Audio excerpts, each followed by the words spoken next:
By the way, I should mention my poor old pops, who passed away a couple months ago, was from South Philly. And while he never expressed any interest in almost anything, he did sort of root for Philly. Oh, wow. Yeah, he did. He was kind of an Eagles guy. He was smiling on as they trounced the Chiefs. I do recall seeing Philly. I think Dallas spanked them in like Super Bowl 15 or something like that. And I remember going to my uncle Vince's, cousin Vince's, Bruno's, I was going to say house, but apartment, my dad didn't know a lot of homeowners, His 1 or 2 bedroom in Santa Monica. And it was a weird thing. Like, we're going to watch the Super Bowl with Vince Bruno, because Vince had like a 19-inch color TV, which would have been a big ticket item for my dad, and probably offered up a bowl of chips or something, and he just sat there. It's not like the beer was flowing or cocktails, or it wasn't a fruit platter or anything. We just sat there and drank tap water and ate chips. But it was still it was like my dad's version of a Super Bowl party, but no one was invited and there wasn't anything to eat or anything. While the Battle of the Sexes was highly publicized, a significant event, there were no differences in the court lines for the match between Billie Jean and Bobby Riggs. The match was played under standard rules. Okay. It was the Raiders that beat the Eagles in Super Bowl 15. Yeah, thanks. I just remember it was a big deal that the Eagles got to the Super Bowl and they just kind of got spanked. And, we just sat there with a bowl of chips and tap water. Oh, man. Jesus Christ. I can just see one light bulb hanging above you guys. Just a sad My dad has never been to a Super Bowl party. It's crazy. It's all crazy. All right. Anyway, he'd be happy that his Eagles won. That's all I'm saying. What do you got with the news? Well, speaking of the Super Bowl, Taylor Swift booed at the Super Bowl as Donald Trump receives thunderous cheers. Mm-hmm. Yeah, in a moment that perfectly captured the cultural divide in America, pop icon Taylor Swift faced boos from a portion of the Super Bowl crowd, while former President Donald Trump received overwhelming cheers. The stark contrast played out in one of the nation's biggest stages, further highlighting the deep polarization between entertainment elites and everyday Americans. Yeah, I watched her biopic, I shouldn't say her documentary, and she's kind of a dope. Politically, she's a dope. She's one of these people that buys into everything. But also, it's hard to tell what she really thinks, because everything is sort of a popularity contest. Like, if Taylor Swift was like, listen, I don't like homos and I don't think 2 dudes should get married, she would lose 3/4 of her fans immediately. So she's got to be careful about what she says. All right, we got Trump. We got a clip. I think we got a clip. That's Trump.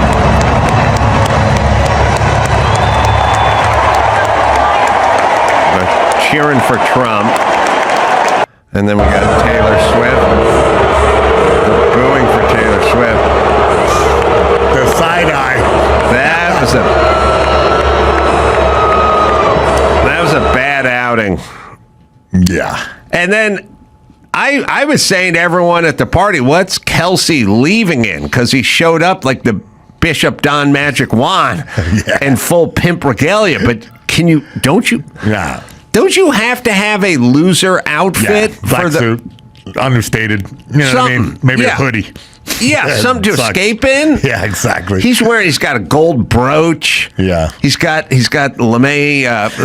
He's full. Why? He's going full pimp. He's old Travolta and right. Saturday Night Fever. Yeah. Right.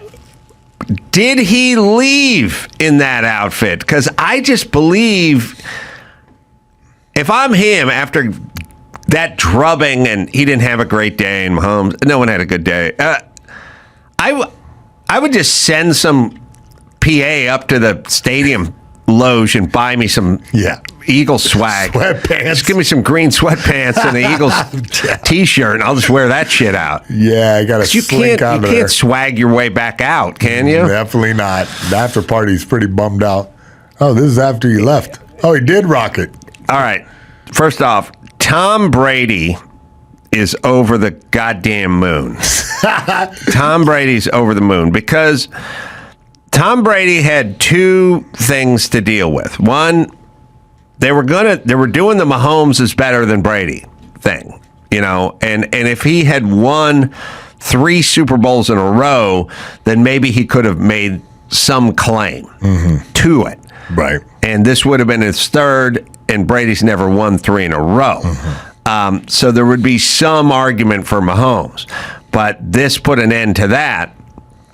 And Brady's other legacy was always him and Bill Belichick. Is it him? Is it Bill Belichick? It's got to be Bill Belichick. He's the guy. He just plugs new players in every position and keeps on winning. So Brady's just another cog in the Belichick machine. And then Brady left, goes to Tampa, wins a Super Bowl, and Belichick starts losing almost immediately and is now out was out as the head coach of the Patriots. So Brady had 2 possible threats to his GOAT legacy. One is Belichick, boom, nipped in the bud. Next was Mahomes, 3 in a row, boom, gone. So he's safe. And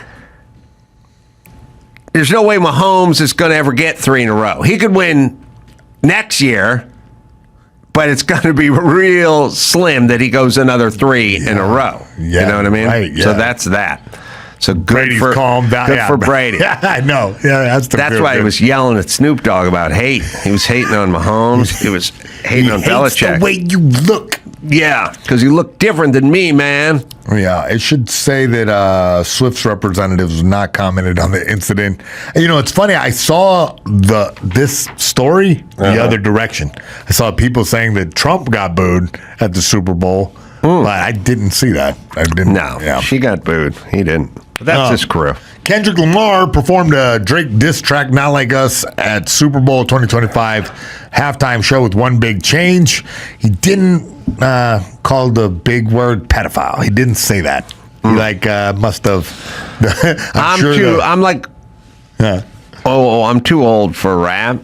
I don't appreciate it. I don't get it. I don't see the artistry in it. But also, when guys do parody songs, they rap. Like when Saturday Night Live does something about rap, the guy raps and he sounds as good as whoever he's parodying, and that's why I don't get it. But when you get deep into it, this guy's lyrics are very off kilter compared to normal. Andy Samberg is excellent at making a little jaunty rap, but this guy's twisting syllables in weird, strange directions. If you look at the poetry on the line, I have an appreciation for it because I kind of grew up with rap. It was one of those things where that was part of my childhood, and I got into it. And now, you can see rap and then Kendrick Lamar above that, where he's winning Pulitzer Prize for his poetry. Yeah. So, but Ben Shapiro had a #1 rap song out for a while too. So how important is it? But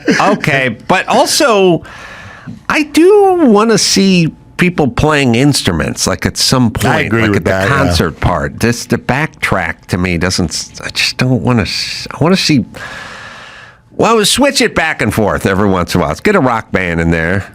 And then, go back and forth. Well, one of the only rap groups that did that was very popular. The Roots ended up getting a Jimmy Fallon job. They're just true. The house band. Kind of did. But Kendrick Lamar, the whole thing was he did this track that just took over the radio, took over the whole. But what is with the Drake pedophile thing? Well, Drake is kind of infamous for having young girls around the show all the time, and Kendrick kind of exploited that fact. And basically, that song that you heard, Not Like Us, They Not Like Us, that song took over this past year, was just all over the radio. Everyone sang it. In fact, Drake is suing his own label, which is also Kendrick Lamar's label. He's suing because they did all the tricks they used to do for Drake, which is buy radio play, buy Spotify suggestions. They did all of that for this song, They Not Like Us, which accuses Drake of being a pedophile.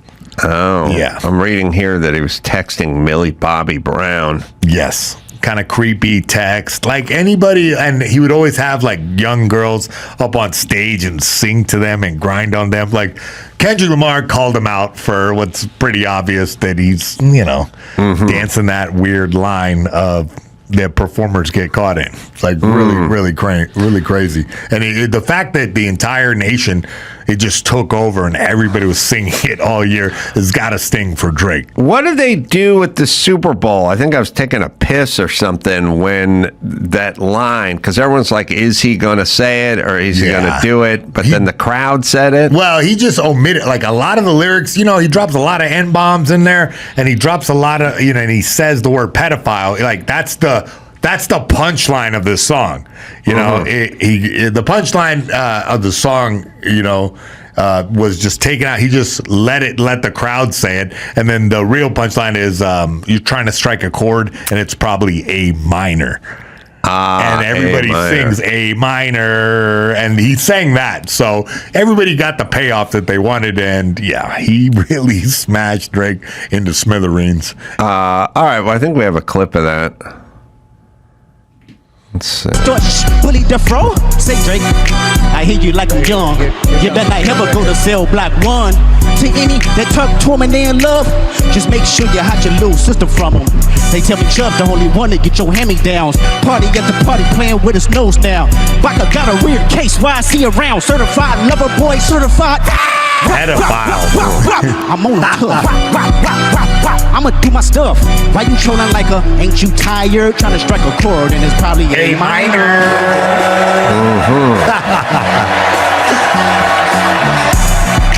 They not like us. Yeah. So yeah, and then right there, that's Serena Williams, who is crip walking on the Super Bowl. Drake's ex-girlfriend, also Drake's ex-girlfriend, SZA. So they were really just spanked them there, just finished them. Yeah. And because Drake had taken over the radio for 10 years plus. Like, he was just this guy, and then kind of tried to get gangster for a while, and everybody backlashed on him, and this is the result. Kendrick Lamar came and put him in the grave. Is Drake good? Drake is this guy who's like a rapper, but like a pop culture, you know what I mean? He's like this pop star. He's been this guy that's taken over the radio for a good long time, where is ubiquitous. Like, a Drake song always comes on. It's like just I don't know. They took over the space like Debbie Gibson would have inhabited in the 80s. Oh, so he's good, like Debbie Gibson. I think we're alone now. Is that Debbie Gibson? Yes. Does Drake do the sing through the Roomba robot thing? Sometimes, yeah, but not I as never much. liked that. I know. I know I'm speaking a foreign language to you. Anytime I talk about this kind of thing. Listen, here's what I don't, here's my thing. I don't like any sampling of any Really? form. You may create all the music you want, but there is no sampling in art. But I would not like comedians who sample other comedians' jokes get thrown out of the business. I see. Yeah. So artists who sample other people's art, it's art. I don't like when people rip off other people's stuff. And so you playing Kashmir in the middle of your song is just you playing Led Zeppelin in the middle of your song, or whatever it is that we like. It's a riff from the 70s. Like, when I think P. Diddy should be incarcerated for that Puff Daddy every step you take, bullshit rip off police song. Hey, we miss you, brother. That's retarded. That's somebody else's song. That's not your song. I know. But there's an art they have like signed off on that. Oh, I think We're Alone Now. It's by Tiffany. Oh, whoops. I know Debbie Gibson too. Yeah, I don't know. Debbie Gibson. Debbie Gibson had her own hit. I'll think of it. All right. Anyway, I don't appreciate it, but if you create it from whole cloth, I'm with you. But if you're taking other riffs, I'm not with you, because that's music that already got created. And it's strange that you say that, because I listen to Kendrick Lamar's last album. There's no overt samples, but Good. you can tell that he is throwing back to kind of Snoop Dogg's old stuff. He's throwing back to old West Coast kind of rhythms. So you hear that influence inside the music. It's not overtly sampling. Yeah, but influence is fine. Like if Nate Bargatze says I was influenced by Jerry Seinfeld and that's why I do the clean stuff or what have you, I go fine, good. Running backs are influenced, by other running backs who came before them and MMA fighters and every comedians and everything. So that's all artists. That's fine. It's just when you rip off the riff. See, I don't like that. But now there's the music industry is like, ripping off the riff. You pay the guy to rip it off. You go, hey, Carolla, I want to lease some of these jokes. Can I? Yeah, it's also the audience for comedy would be like, we already heard that joke. I know, they'll that be mad. Joke from George Carlin did that joke in '74. Like, we don't want to hear that joke. Come up with your own joke. Yeah. All right, sorry. What else? No stress. Moving on to some politics. John Fetterman calls out toxic Democratic Party for shaming and scolding.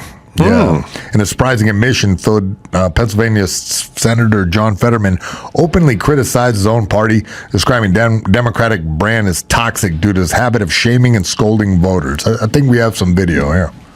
It's weird that he got so sane after a stroke.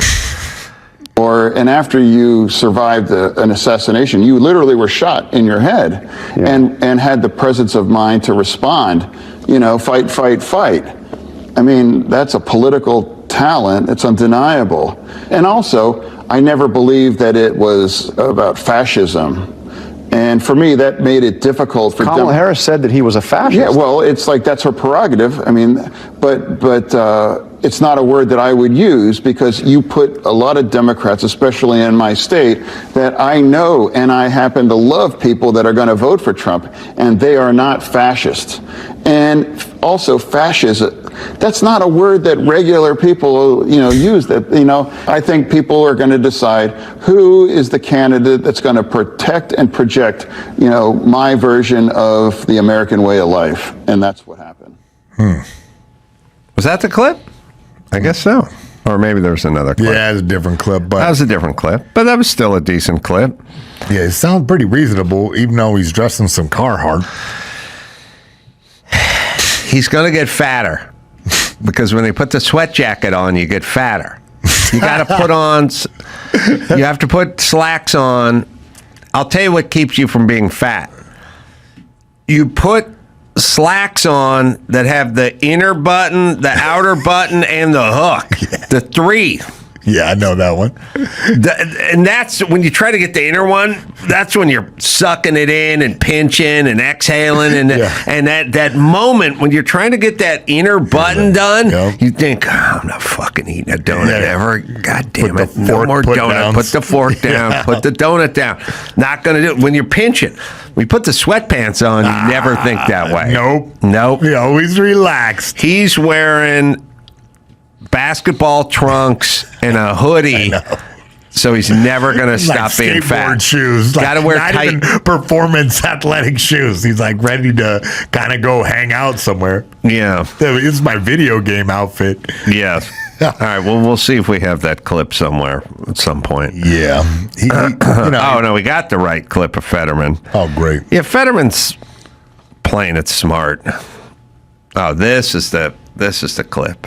Why is the Democratic Party viewed as toxic by so many? Like, even people inside the party acknowledge that. I think their primary currency was shaming and scolding and talking down to people and telling them, hey, I know better than you, or you're dopes, or you're a bro, or you're ignorant, or, don't you, how can you be this dumb? I can't imagine it. Like, and then, by the way, they're fascists. How can you vote for that? And, when you're in a state like Pennsylvania, like, I know and I love people that voted for Trump, and they're not fascist. Yep. Well, you are. Listen, when you use hyperbole all the time, you run a risk of not being listened to. And you can't just keep saying, well, first off, no one believes you believe what you're saying. So as I've said, if you have Biden, and Biden is saying that Trump's a fascist and we're going to lose our democracy, you don't leave him a love letter in the desk at the Oval Office. You leave a bomb in the Oval Office, because that's what you did with Hitler. Yeah. That's what you would do. If you actually believed who this guy was and who he was, who you said he was, and you wouldn't sit next to him at Jimmy Carter's funeral or laugh it up with him and Barack Obama or whatever. So you guys obviously don't believe this stuff. I mean, Barack Obama, instead of kibitzing with him at Jimmy Carter's funeral, should have brought a steak knife and tried to stab him in the heart. If you are dealing with a fascist who's going to end our democracy, then you try to assassinate him. You don't hang around and laugh it up with him. So obviously you people don't believe it. But Trump believed what he was saying about the border or about wars, in foreign soils and things like that. And you can agree with him or disagree with him, but that's what he believes, and that's what he does. So what do you think Democrats do now? Like, what do they, how do they reform? Who comes out of this? Gavin Newsom, bring the thunder and try to run for president? I don't understand how they're going to recover. So I think the Democrats have a fundamental problem, which is their attempt at salvaging what their thing is to be more sort of like a Republican, so their thing when they run, Kamala Harris talked about everything all the time. But then as soon as she's running for president, she's like, oh man, I'm going to stiffen up that border, and I'm not for transgender sex changes, and I want to pay for it all. She was going to put an end to fracking. She was going to put an end to drilling. Then as soon as she runs for president, she's all for fracking. She's all for drilling. She's all for a tough border. She doesn't want prisoners being transgenderized on the company dime inside the penitentiary. All the things she said she was for or against, she completely abandoned. So what is it? Okay, so Democrats run on this sort of pie in the sky Nike commercial, NFL commercial. Yeah, okay, women are better and women are better at football than guys. Yeah, we get it. Yeah, we get it, Nike. You're better. NFL, they're better. Or Nike, women can't compete or keep score, express themselves. Like, all right, liars. Okay, no one believes you. Okay. Nobody. And you don't believe you. Yeah. And we know you don't believe you. So what do we do? Well, now it's important. So now we have to put people on the field because we're playing in the Super Bowl. We want to win. So ladies, off the field. Dudes, come on in. Yeah. What about one lady no ladies on the field. We're trying to win. Oh, okay. So no ladies on the field. All right. Well, maybe they're not better at football. I don't know. Just call me crazy. Okay. So what they do when they want to win an election is they have to, now all the pie in the sky trans shit is out the window. We have to, what do people want? They want cheaper groceries. They want cheaper gas. They want a border that's not porous. Okay. They don't want illegal. Okay. They don't want homeless. Okay. They don't want guys that have been arrested 28 times roaming the subway and pushing grandma onto the tracks. They don't want any of that. All right, Democrats, so act sane for 10 minutes. But your version of sanity is just a sort of version of Republican policy. So now all you're doing is sounding like Republican light. So Kamala Harris went from crazy California Democrat with all the sound bites to basically Sunny D. So Trump was fresh squeezed OJ. Yeah. Fresh OJ. And then she went from grape soda to like Sunny D, right? Like, no, look at me. I'm orange. No, I got citrus base. No, look at me. Yeah, I'm not fresh orange juice. But look at me. I could be if you squint, you might think I was orange juice because somebody told her orange juice is popular and your fucking grape soda shit's not going to fly. Oh, yeah. Now, maybe in crazy People's Republic of California and all your fucking nut job constituency, maybe those idiots will do it. Not after the fire. Yeah. Pre-fire, you can get those idiots to vote with you on any of your fakakta plans, but not after the fire, not so much. But you want to sell this shit in Pennsylvania, you want to sell this shit in oil country, you're going to tell people from Pennsylvania that can't frack, go Sunny D. So that's where she becomes Sunny D, is she's like, I haven't abandoned any of my core values, but I'm going against everything I said 10 minutes ago. But keep in mind, I was in my mid-50s, so I was just a kid, fresh out of high school, with thoughts and dreams, So they're going to have to go his route, which is kind of Sunny D, but how are you going to out OJ orange juice by doing Sunny D? So what they'll do is they'll kind of go, it's true, he's not orange juice. He is Sunny D, but with a heart. He cares a little bit more about the people. And so maybe they'll sell some version, but they're going to have to move up because when these policies start working, especially people like a border that's closed and they like cheap gas and less skirmishes around the world and stuff, they're not going to be able to run on trans rights and all the sort of climate hoax change bullshit. They're not going to be able to run on any of that anymore. So they're going to have to come up. They're going to have to be Sunny D. Yeah, well stated analogy. I like that. Sunny D. All right, next up, supporters raised nearly $300,000 for Luigi Mangioni's legal defense. In a remarkable show of support backers to Luigi Mangione, the man accused fatally shooting United Healthcare CEO Brian Thompson nearly $300,000 for his legal defense. Let me tell you how my addled brain works. I'm like, I heard you say this in the next room, and I was like, good, fuck Blake Lively. Take that bitch down, man. And I was like, good for him. Because I thought it was the other Italian, the other Paisan. Baldoni. Yeah. Because I'm old and there's too many names flying around too fast, No, now fuck this guy. Jesus Christ. Oh, not a big fan of Luigi, huh? No, I'm not. I'm not a fan of people that execute people. I know, but you get why he's this hero? You don't get it, huh? I get it. Listen, these are dumb and partly scary people because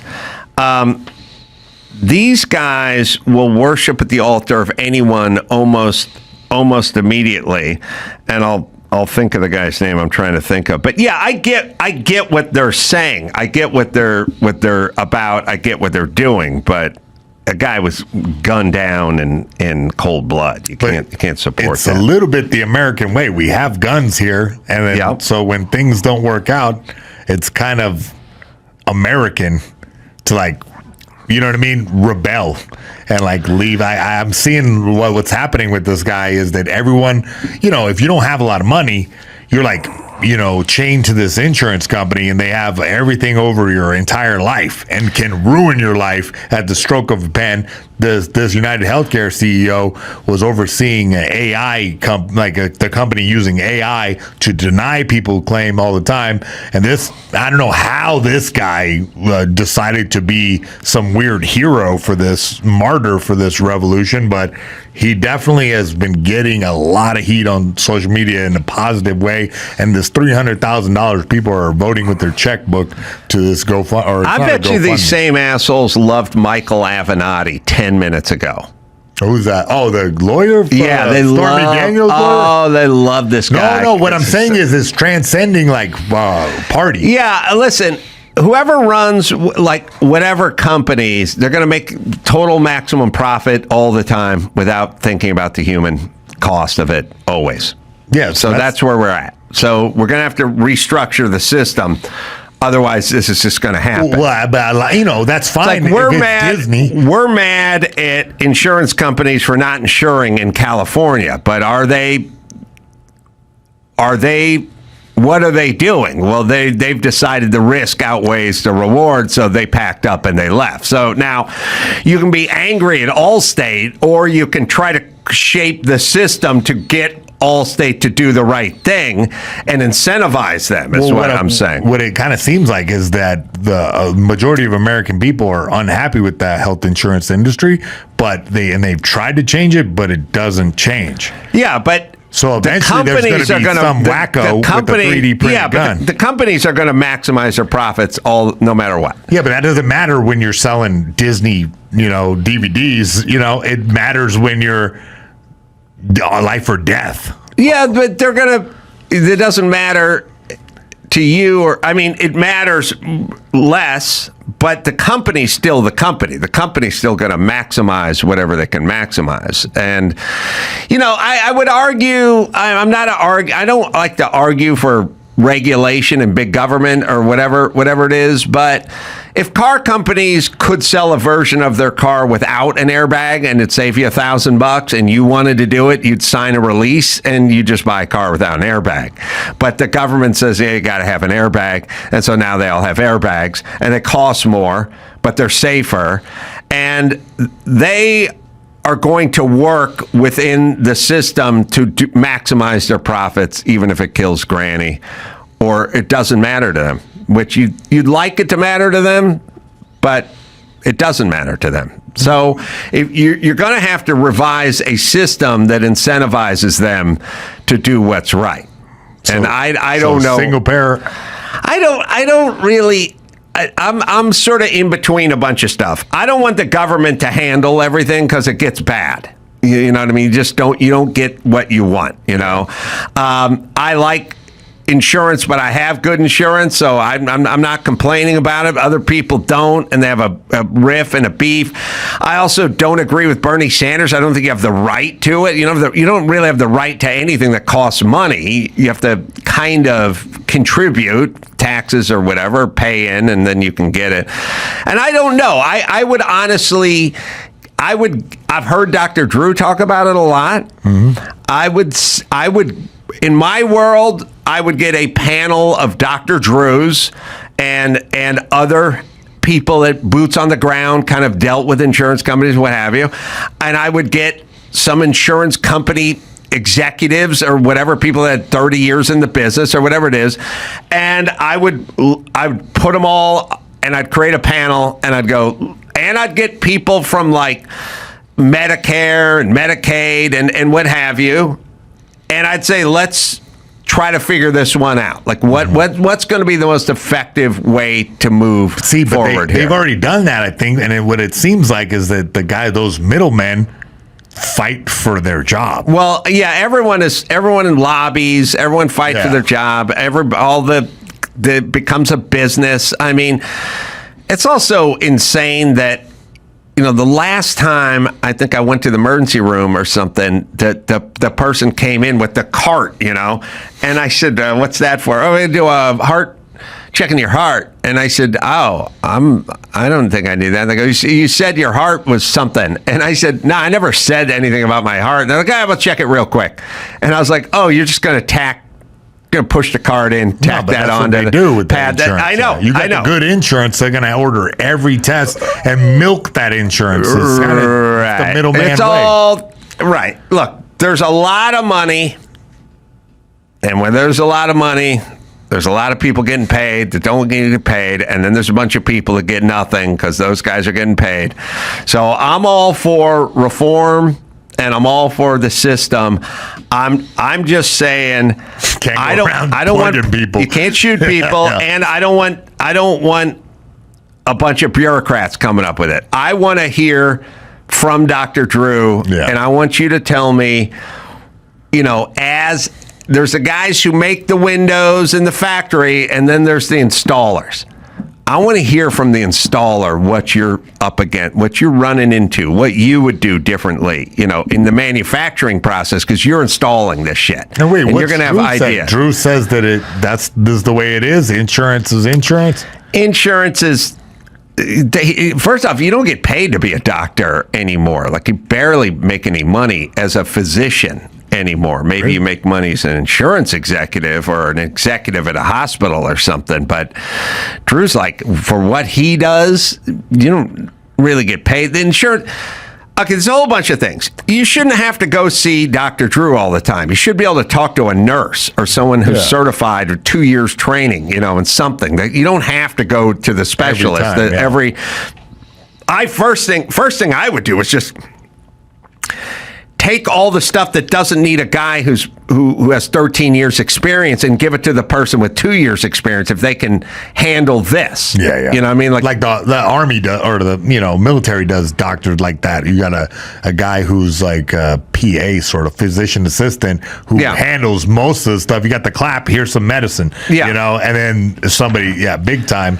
I would try to streamline shit. I would try to reform shit. I'm just saying I wouldn't leave it up to the companies, the insurance companies, or the politicians. I just would have some doctors. I'd have the installers in on the conversation. All right. Alicia Krause, you have some news over there, by the way? I do. We're going to start with this insane story of talking about needing to be nice.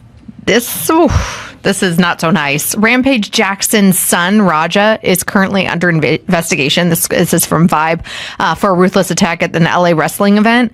And it's kind of insane. I'll just give you guys a little bit of background here. Apparently, Douglas Mallow assisted one of the wrestlers at this kind of Knox Pro Wrestling Academy event. So it wasn't WWE, it wasn't AWE, even though they both had events over the weekend. It was here in LA, and it was the son of former UFC fighter Quinton Rampage Jackson, and he's under investigation now for what happened. Apparently, fans quickly learned that Jackson's involvement was scripted as the story made its rounds on the internet, but it was revealed that he was not supposed to take things as far as he did.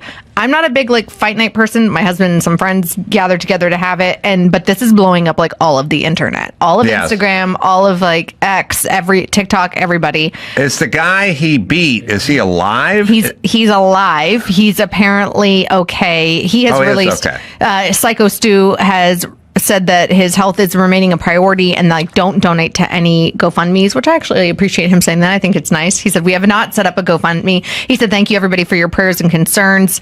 I think he had a slight concussion. He's missing lots of teeth. He's currently stable, but in critical care. Oh, good Lord. And Quinton, Rampage released a statement kind of saying that his son was an MMA fighter, not a pro wrestler, and had no business being involved in an event like this. And apparently Psycho Stu hit him off camera, and Raja was unexpectedly, this is from Rampage, quote, Raja was unexpectedly hit in the side of the head by him moments before Smith's match, and Raja was told that he could, quote unquote, get his payback in the ring. Well, according to what I've seen, it just lit up the internet. I mean, I don't know why, or I don't know what the internet thinks I'm watching, but I never stop popping up on my feed. So the guy slammed a aluminum beer can, a full beer, and cracked him backstage in the skull. Any reason for that? Just to be fair, it was tough guy, white guy, tough guy, black guy, and we're getting all the Rajas and his nicknames and everything. It's just the black guy beat up the white guy, but the white guy started by smacking the can.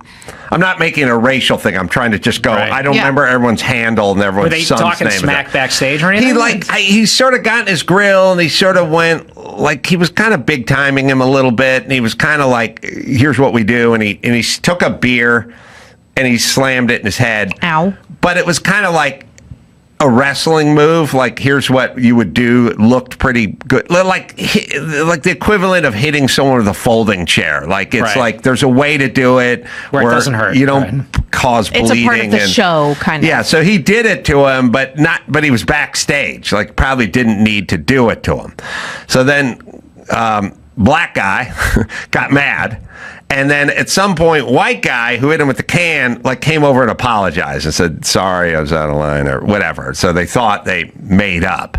But black guy was not, that did not do it for him, even though the guy did apologize. Yeah. So then he picked him up and he slammed him, and then he just sort of did a ground and pound. Have you seen this video? Passed out. I haven't seen it. I only watched the first half. and I don't know that I can watch The fact that they're two halves is bad. He slammed him, but It's intense. there is a thing where, whether it's in the ring or on the street, at a certain point when the person is lying motionless, You should stop. you should stop pounding them in the face, and then you Like, are police going to press Well, even charges? MMA, Yes. like if a guy comes in and goes, "That's enough," Yeah, like, yeah. he's Yeah. out. Yeah. You know. No, and this is worse, obviously, than MMA. We should watch it. All right. You!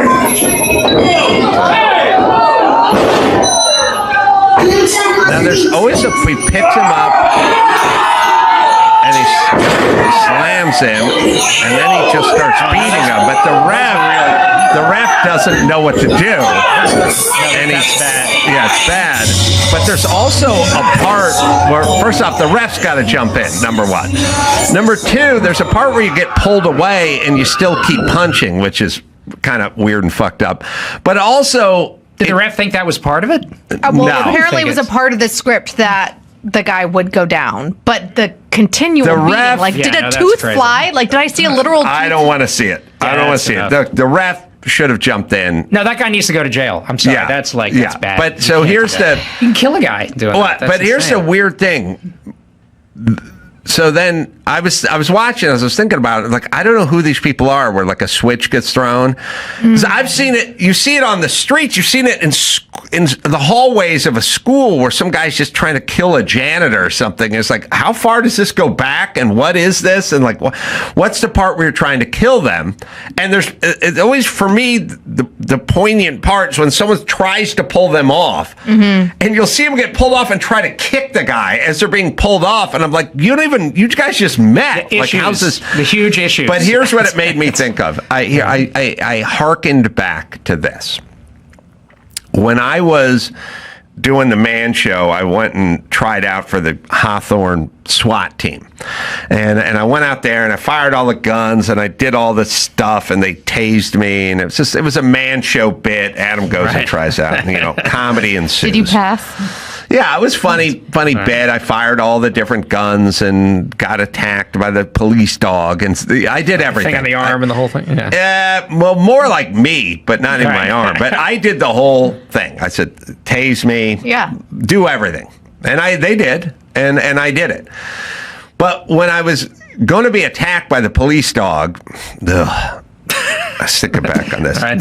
First off, the police dog handler guy's scarier than the dog. That guy's Right. scary, right? Because he can't even handle a partner. He's got a dog, He's a big, scary guy. And we're at a park near the Hawthorne police where they do their training or whatever. It's got a fence around it.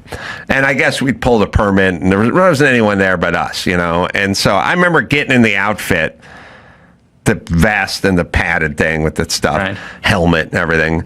And the guy, fuck, this is my whole life. I go, look. He goes, "You're going to take off running?" I go, "Yeah." And then he's going to go, I'm going to wait a minute, a few seconds, and I'm going to let the dog go. And then the dog's going to take you down. And I said, "Okay, I'll do this." And he goes, "Okay." And I go, I noticed we don't have any gloves or anything, it's just kind of my bare hands. When I'm running, is he going to come up and grab a hand? No. And the guy goes, "Yeah, okay, hold your hands up." I go, "Okay, but I feel like that's something you should Yeah. Oh, you yeah. should tell me Oh, by the to way. do." But Yeah. all right. Like yeah. when I signed my life away Right. about So not he goes, suing you. You hold should your give me hand the up. safety right? chat. And so the director goes, the way the park was, there was a big kind of opening where it was bright, and then there was a lot of trees and shade, and it was kind of dark. And so I'd run like 30 feet into this big open area that was bright from the sun, and then the dog would take me down, and that would be the best way to shoot it. And then after that, I was kind of heading toward the shadows. So I said to the guy, "Look, I'm going to take off running, but don't hold the dog too long, because I don't want to run out of the light and have him take me down all the way down, because I don't want to do this again." That's what I said. I'm going to do it one once. take. I don't want to run with my hands One up. take. So on let me this, just yeah. run. Let me just run.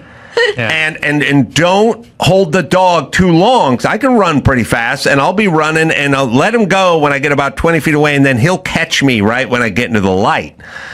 And then he goes, "Oh, this dog's fast."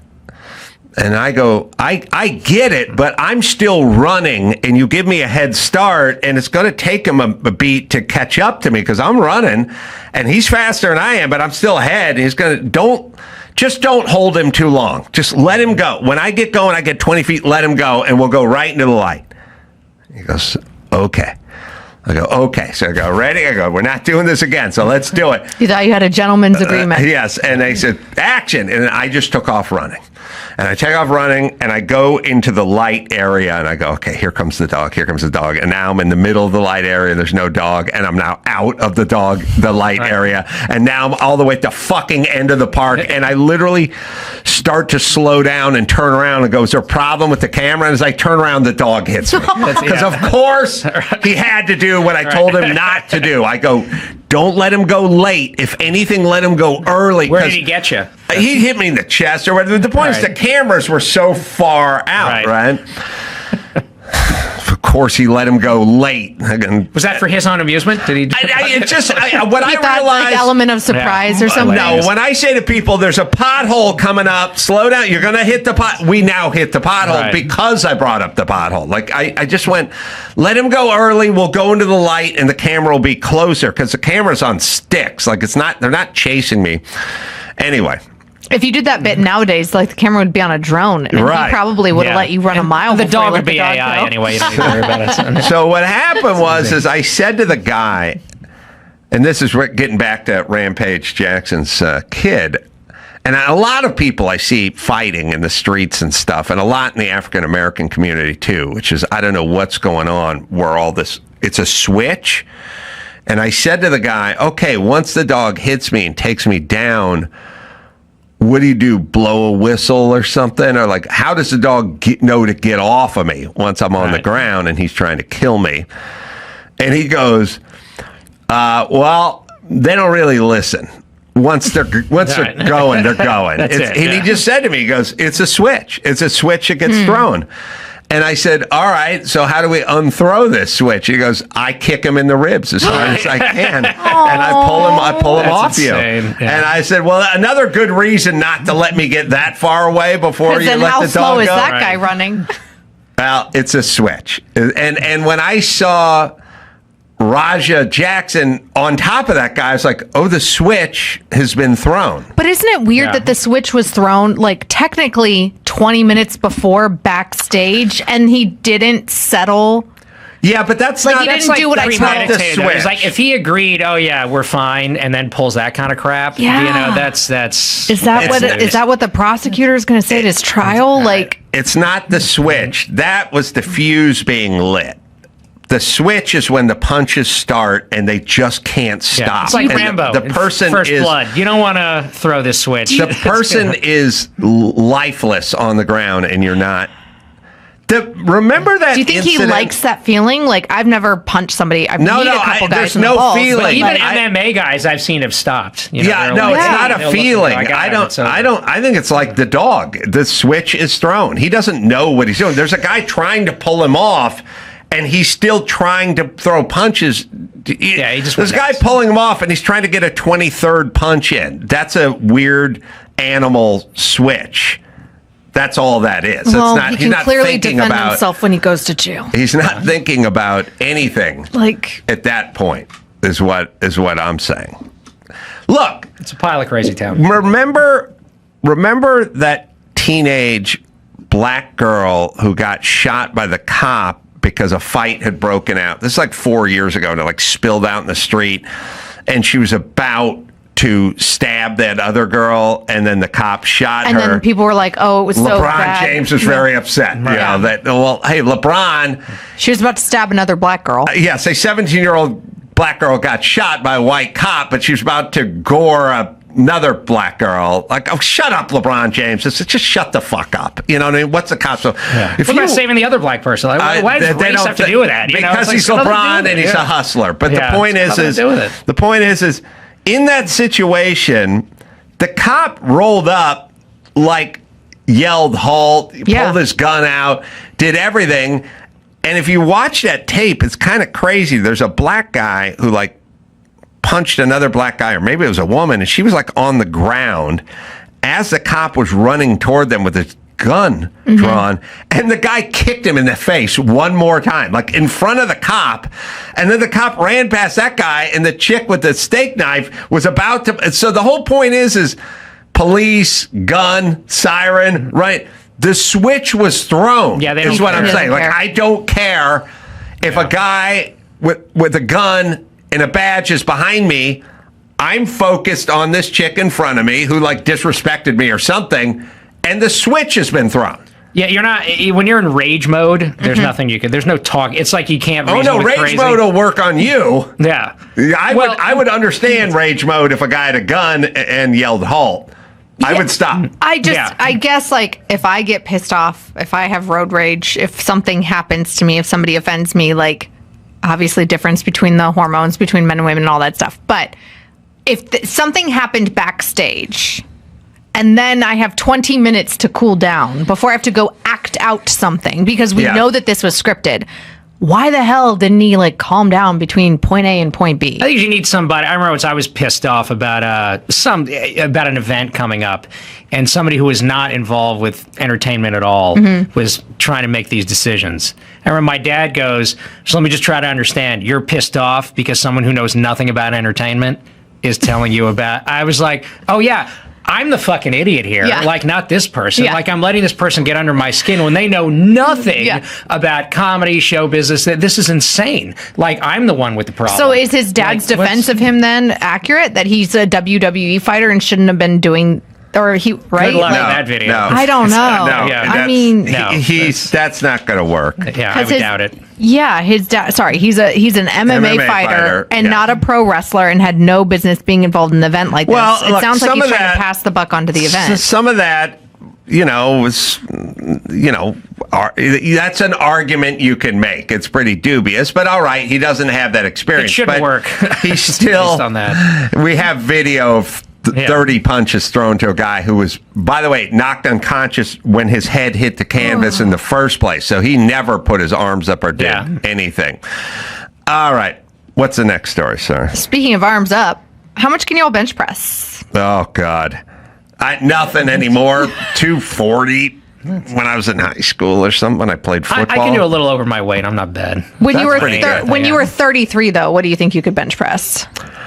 Well, let's see. If you put two regular sized plates on there, it'd be 45, and then the bar that's was 135. 45. That's 135. Right. And nobody should have ever had any issue with that. Like nobody would have any issue with doing reps. Well, no man. Women. No they're man, not, no Yeah, man of mine would have any Yeah. issue.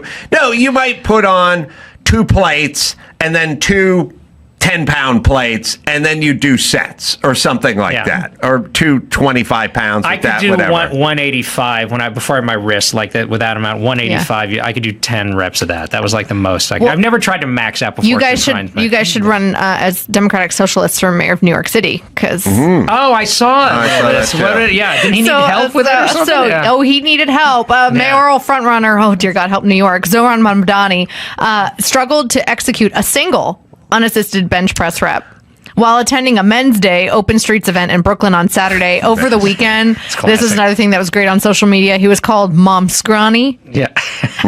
Apparently, he said that he was going to do it 135 pounds, so the 45, and then like the bar, I guess, which I didn't even realize that a bar weighed 45 pounds. I don't think I could bench press 45 Well, pounds. if it's up to him, the government will bench press for you. That's right. Exactly. That's right. Or we'll sue Big Bar. Yeah. So to make lighter apparently, bars. he said he was a part of this event, and we have video of it. This video is just crazy.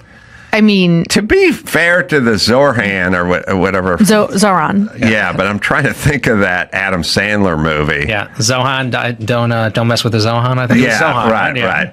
right. To be fair to him, for some reason, his spotter just never let go. He just seemed to be. He's literally trying to- holding it for him. I get it. All right, well, let's watch. I'm just saying, like, He does it like 3 times. This is how you move up in the pole. This is how you move up in the pole. Is it? by the way, who are all these fucking people? I mean, who are This is how these you people? move up in the pole. Yeah, right. Here's how you get nothing from a guy. What does Kennedy bench? He could. Oh. Yeah. Oh, he'll do like a Miata. Yeah. I don't know why are we filming this? Like, who is this guy? What do we care? Because he's a social media like darling. Yeah. Let's go. I get it, but the other guy's just literally doing it for him. Let me get three. No, he did two. Let me get three. All right, but here's did two. he's very proud of himself. But That's sad. Oh, but you know what's the best part is though? I don't want to defend this guy, but I would look. I don't like to talk about riding a unicycle, but I know how to ride a unicycle. If I said to someone like, "Hey, we're going to do this photo op," they said, "We're going to do a photo op, and then you're going to ride the unicycle and impress everybody." I'd go, "Okay," and then he'd go, "I'm going to hold your hand the entire time you ride the unicycle." I'd go, "Don't do it," and they'd go, "Why? I don't want you to." I go, "Because then they won't think I can ride a unicycle. I'm just hanging on to you." And so I would tell the fucking retard who was doing the bench press spotter, Like, let go.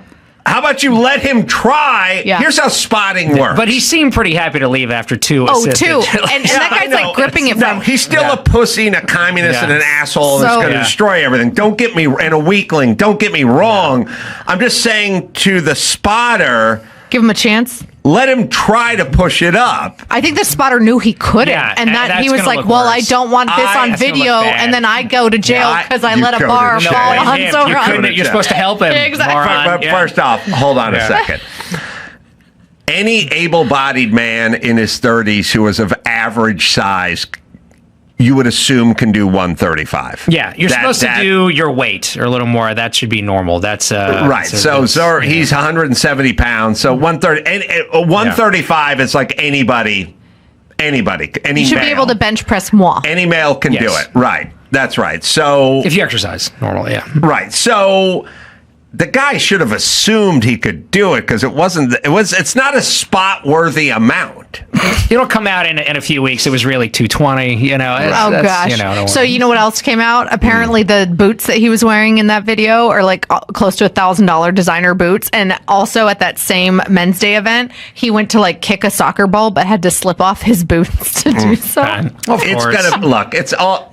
First off, this stuff never goes any other direction. You know, his parents are wealthy. His mom's a big Of course. producer. His Everybody dad, for socialism is loaded. right. He just had a wedding with security and $1 million He's mansion. accepting money from billionaires while saying that they shouldn't exist. Right. But here's the real question. The real question, whether, and I'm now saying this more and more, and I'm now turning on the citizens, which is Bernie Sanders has his thoughts, and there was a bunch of COVID thoughts, and there was a bunch of Black Lives Matter thoughts, and now there's Zohan's thoughts and all. It's like, fine, I get what they're doing. What the fuck are you people doing? Why do you support Bernie Sanders? Why? Why did you shut the beaches and not go to the beach on COVID? Why'd you all get down with Black Lives Matter? Like, why are you guys supporting any of this? I'm talking to my fellow citizens. I'm not talking about them. Bernie or Al Gore, they're running a scam. Yeah, they're running a grift. Al Gore's getting rich. Why are you funding his shit, you idiots? Why'd you listen to these idiots about COVID? Why'd you listen to any of these people about anything? What are you people doing? It's, how bad do things have to get? That's always the question. Like, how wrong, how many times does Gore have to be proven wrong about the climate freaking out stuff? Like, over and over again, they go, you were wrong. Here's the year has come and gone. Also, what how you many said. mansions And can that guy own? How many planes can he have before you guys catch on? Yeah. Now, How many massages? Al Sharpton is just doing what Al Sharpton does. Yeah. Black community. Why are you supporting this? What's he's out up of a to job. you? Things are going well. That's what I'm saying. But They have why? to do this. Why? At a certain point, we have to talk to the citizens and go, what the fuck are you doing? Right. Well, I get what they're doing. I think that Eric Adams is kind of doing that. Like he was on MSNBC or He was at least something a over the cop, week. you know? And he was at least a cop. And he was straight up asked, like, I don't know. He was asked over the weekend. He should have said, yes, he is. Whether or not he thought Mamdani was an anti-Semite. And he was like, well, if he isn't, he's in dangerous territory. And I'm like, yes, he is. Just say it. He is. Take like, it from the Jew on this panel. Yes. Yeah. Is the answer. to that. Yes. So, yeah. Yeah, I do love it. I love all the squad. I love all the Ilhan Omars. I love we're not anti-Semitic. We just exclusively say bad things about Jews. Yeah, just bad. That's all I we do. always But laugh we're at- not, and in no way Yeah. do we believe. Yeah, their easy out is like AIPAC. That says, they give money, and I always feel like no one takes it once. I go, okay, let's play it your way. Yep. Let AIPAC disappears tomorrow, right? Do you know what would happen within 24 hours? You'd have everybody going, you know what? The Arabs have a pack, the Muslims have a pack, the communists have. Everybody has a pack. And you cheap Jews won't spend $5 to help a candidate that use. I guarantee that's the narrative that would be framed. That would happen. Yeah. So this is absurd. I go, that's the game. Yeah, it'd be great if there were no lobby groups, but there are, and they're just playing the game, and they give less money than these other ones. Yeah. But that's the one you focus on, of course, because that's your way to mask your Jew hating.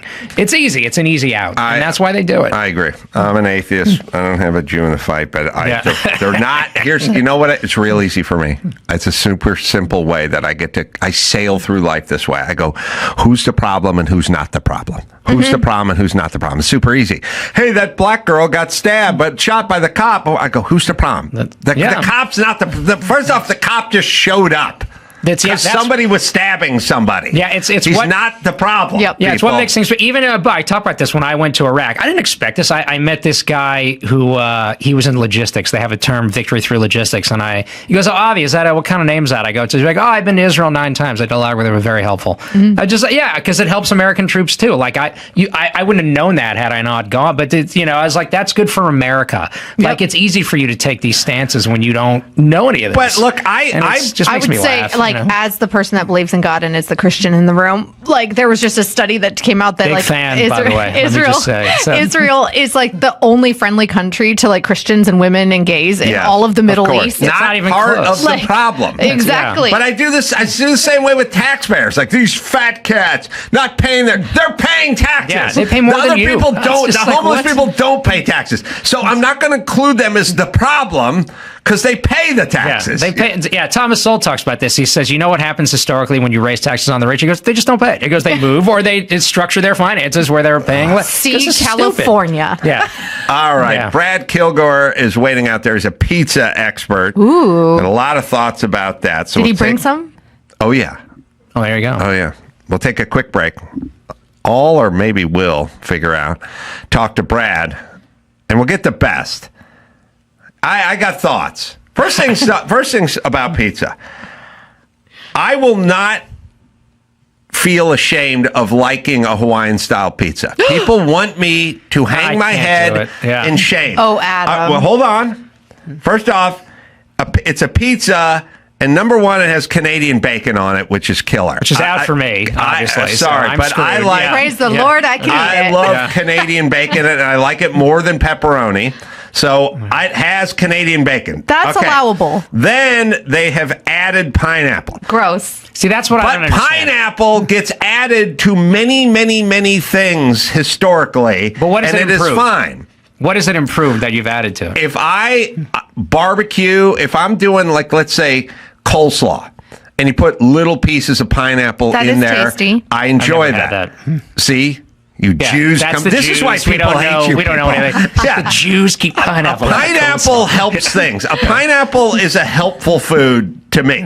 So But not with I like sauce it on its and own. cheese. I'm saying the addition of the pineapple cannot be a disqualifier because pineapple's pieces and parts are added to like barbecue and stuff like that, and it's good. Marinades. To me, it it's is- like raisins. Raisins on their own are fine. You put them in stuff, and I'm just like, why? Sweet and sour chicken. When you get that little piece of pineapple in there, I'll give you it's that. a delight. It's not, bad. it's not That's the not bad. pineapple and the Canadian bacon that's the problem. It's that they put them on a pizza with like dairy and It's sauce sweet and and dough. it's savory. And But the whole thing It's a little weird. about here's the whole thing about sweet and sour pork. It's savory, Again, but then with you the get pork, the I get sweet it. in there. Sorry, I'm trying to So do anti-Semitic. chicken. I'm not going to hang my head. I'm not going to apologize. I like it. You know, you're at tuna-on pizza. I had that in Europe, and I was like, this is actually not bad. Oh. QAnon pizza. It's the only place I've ever seen it. The and I was like, Democratic senator says Yeah. that pizza doesn't yeah, exist. It's who said that? What's this? A fat guy? What the? He's you remember horrible. what's his name? Oh God, the worst. Shifty Schiff? No. Who was the guy? Jerry Nadler. Oh, Nadler. They asked Jerry Nadler about QAnon or whatever, or Antifa or whatever, and he just went, "That doesn't exist." Oh, he said no. He said it about Antifa during the BLM doesn't riots. exist. Yeah. Right. Yeah. Thank you for siding with Antifa, fat idiot. Anyway, I bet he'll eat any kind of pizza. I am. What's the pizza that has the big chunks of mozzarella on it? And Like a margarita pizza. I'm done with the margarita. Really? People order it. I feel they order it default. I feel like they go, "We'll take the margarita." And they go, "The margarita." Right, if you're hungry and you got, I don't like it. I'll take the Hawaiian over the margarita. There, I said Really? it. Say that like Mark Levin would say it. But like the Hawaiian pizza? No, say. You're done with the margarita. I'm done with the margarita. You know, these people I'm order taking margarita pizza. The Hawaiian. Hold on. I'm right. taking the wine, I need and whole then you have context. to go there. I said it. I don't care. All right. Well, you know, people order these margarita pizza. I have no problem with margarita pizza. If you look at the history of it, and then you have this Hawaiian. That's right, I said it. Hawaiian pizza. These morons. I said it, morons. You know something else, Mr. Producer? They've never even had the Hawaiian pizza. They know nothing about it. But these idiots. There you go. There we go. But I'm saying it like Mark Levin. I don't care. Get that goddamn margarita pizza out of my face. Yeah. You guys just order it because you're not creative and you don't know what to order. They don't know the getting Constitution or the menu. They don't know it. Yeah. I'm ordering the Hawaiian pizza. I'm not apologizing. All right. Should we do some news? Let's do some news. All right. Preseason football is back in action. There you we guys go. are very excited about it. A Jaguars fan and a Saints fan brawl at a preseason game. Video of the fight is now going viral online, showing a dude in a Travis Hunter jersey throwing a drink on another guy in a black Saints polo down in New Orleans. The two square up. They start throwing punches before the Saints fan slips on the doormat underneath him, goes tumbling to the ground. The Jaguars fan actually lands a couple of really good fights. You remember that first UFC when it was the giant fat black guy, and then the small white dude, and he was on all fours and he was popping him in the side of the head? That's what this fight goes into. All right. Well, let's watch. No reason to fight during preseason. First off, preseason's terrible. What's worse than preseason is a it's fight going at a low. preseason game. Ooh. That's a good slap. A lot of. I don't know. The ground and pound. I feel like it's getting a little un-Marcus Queensberry, but he's getting some shots in. Oh shit! Pulls his shirt over his head like a hockey fight. Look at the belly on that guy. Pants fall down. Pants down. You got it. You always got to wear a belt. And then he gets rocked again. Oh, he gets rocked again.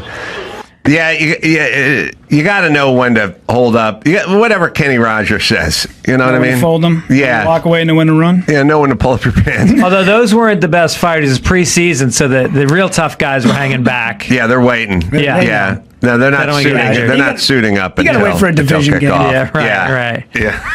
That guy's looking for a spot on the roster. We're now.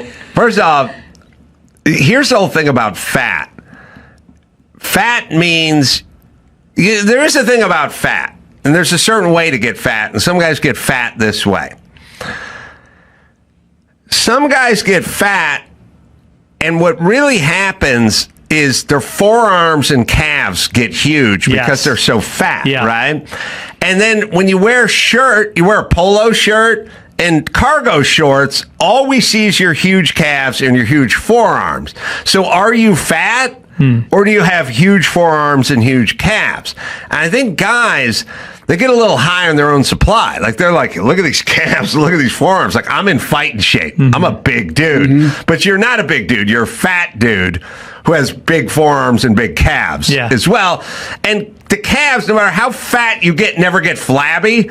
And the forearms never get flabby. They just get bigger. Yeah. And you see yourself in the mirror and you go, I'm a big dude. Right. But that doesn't mean you can fight. No, those calves get that little shelf, you know. Yeah. It's a cut just below the bottom of the calf. And now you add a tattoo onto the calf and a tattoo onto the forearm, and you're really set. Now you're just a big dude. And also, with tats. those guys can hit the ball. In golf, those guys are big drivers. That's the other thing, too. It's not like they're not they don't have. It's not like things don't work for them in certain occasions. Like they're not great at pickleball, but they can drive. They can drive. Yeah, they can drive that. They can hit a bucket at the range and be good. They're things they will excel at. So it gives them just enough confidence to get into that. But the thing is, they can't fuck. They have no core strength. You know, they can't. The ass is not. You know, and if you want a nice dimple on the side of your ass cheek when you're plowing in, you want definition. Yeah. And that's just a mass of cottage cheese. Yeah. Is that the woman grabs that? It's over. Yeah. I was at the Georgia Aquarium this weekend on Saturday, and some of the people walking through there, I thought, you should be on display here. You should be in the tank. Let's get the whale shark out and put you in the tank. 'Cause fuck, we are a fat society now. Well, that's what the traveling circus used to be. Yeah. The fat lady. Mm-hmm. Sit there and look at her.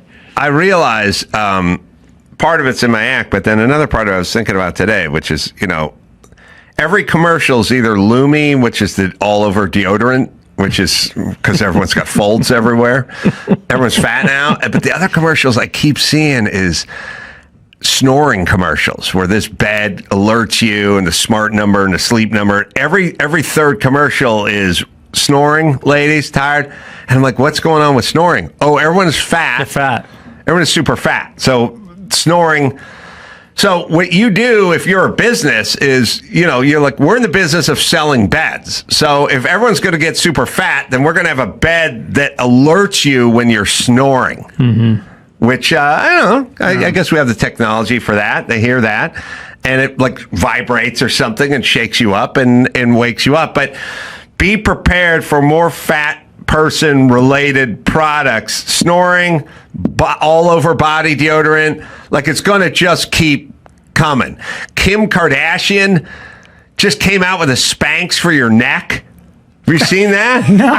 Oh, she came out with the Spanx for double chins. Looks like Kanye's hands. Yeah, a set of black hands on a white kerchief that goes around.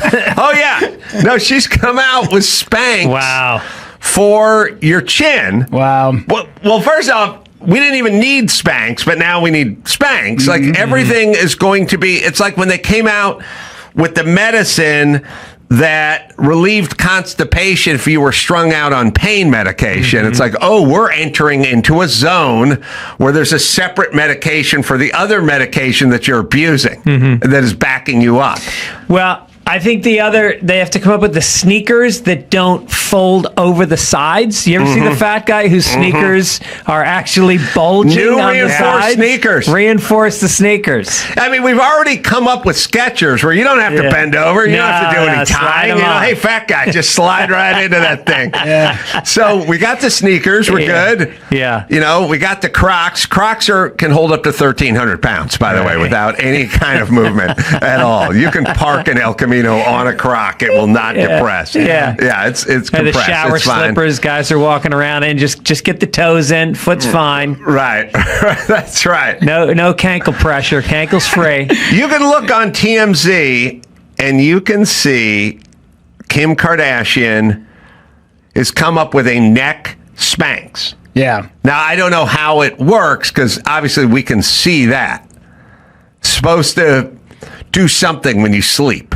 You know, relieve tension or something and fix your double chin or whatever it is. But the whole point is there was no reason for a neck Spanx until we all got morbidly obese, and now. Well, I thought of a new diet plan because I actually used to be really overweight. When I was in college, I was like 265. 265? Really? No, I've always been quite fit, but I thought for other people, I thought of something. Yeah, that's what I do. I think it's stuff for other people. It's called the eat and shit diet. And what you do is, on my diet, you eat whatever you want, right? As much of it as you want, but then you can't eat again until you take a big shit. And so it's almost like a nightclub. You think of it as there's a maximum capacity, you let them in, and then nobody gets in until people leave out the back door. But what if people start abusing the system like the Jews do with the Shabbos Goyim, where they can't turn on electronics on a Saturday, but they get somebody to do it for them. And what if I get a shittis Goyim,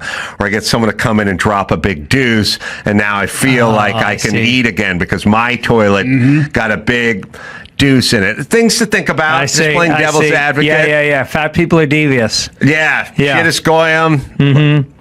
Where's Kim Kardashian's this? Because I swear that's all I saw was commercials for it 2 weeks ago on TMZ. And I can't imagine it's not all over the internet. She knows her audience. She knows her followers. Yeah, man, the eat and shit diet, that's the infomercial I want from you for sure. Yeah, and I think like the nightclub, you watch who comes in. Yeah. Yeah. All right, and this, by the way, the the thing I saw had Anthony Hopkins wearing it. Wow. By the way, as if I don't know how the internet works, Anthony Hopkins. Anthony Hopkins, Kardashian, chin spanks. Wow.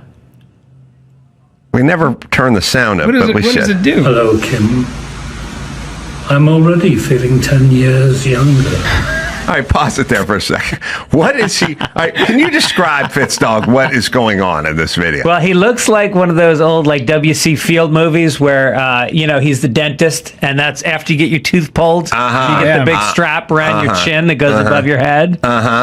And he's got on a crazy Hawaiian shirt and what looks like a swatch from the 1990s. He's having fun. But what is he wearing? Describe the Spanx. It looks like an ace bandage. It's like a hammock for your chin. Yeah. That hooks around your ears. No, it goes around the head. Yeah, it goes around the head. Around the top? Yeah. You can see the bandage on top. Yeah. Oh, it goes around the top. Oh, I couldn't even see that top. God, you can barely see it. Okay. I'll rewind it from the beginning. Let's just see what this is. I think the Queen may rescind the knightship after this one. Hello, Kim. I'm already feeling 10 years younger. Goodbye. So if it goes around your head, is it supposed to bring your chin up and then you take it off and your jowls are supposed to stay up? I don't, because Spanx, you put them on and then you put a dress over it, you put a shirt over it, you're not supposed to, it goes incognito. But this, I don't get it. I'm going to file this under my mom, who could never get rid of her, spare tire. At some point, I remember seeing a weird twister thing. There was a weird twister thing. It must have sold hundreds of millions of these things. It was like a disc, right? Yeah, it was just like a disc, a square thing with a round thing on the bottom and a ball bearing thing in between, which is really what they use on a Lazy Susan when you go. And you'd sit on it and you just go back and forth, just chubby checker. Yeah. But the chubby never came out of the checker. It just kept, and the whole plan was, I'm just going to do this. I'm going to watch Maude, and I'm going to do this for 24 minutes, and somehow I'll stop being fat. Yeah. That was basically, like, the people who bought that made fun of the guys from the 30s that had the belt that went around. Now the guys who make the Skims for your chin are making fun of the guys with the twister thing or the shake weight. It's all the same. It can't, how can any of it work? Yeah. My mom had a twister thing that she never changed. She was shaped like a parrot, never fixed anything.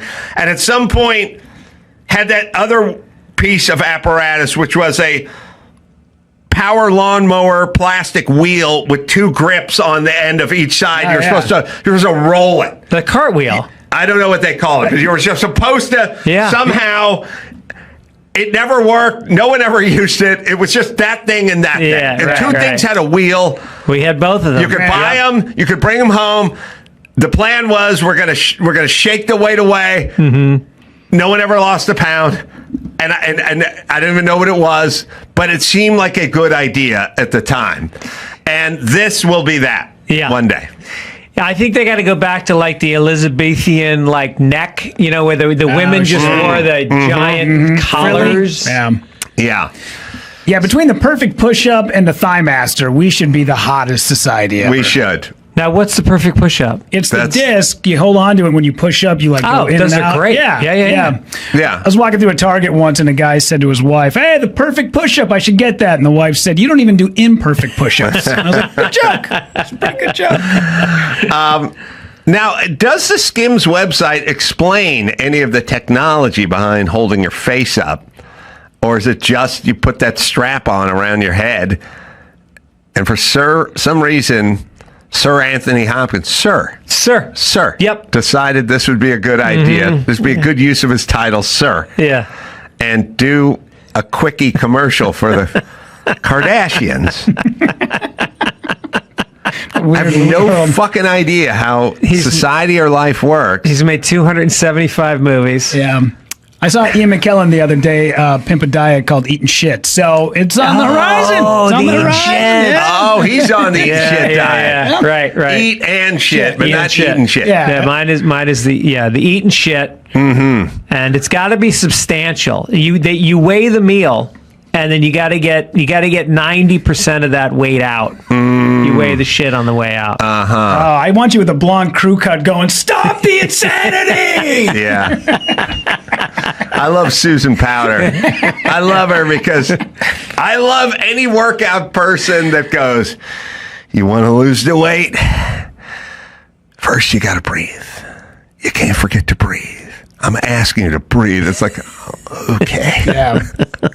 If you Chris work out- Carolla breathed just fine. The pounds did not melt. Like anyone who works in breathing into anyone who's currently breathing, I'm looking at that as filler and a waste of time. Right. I'm looking for good.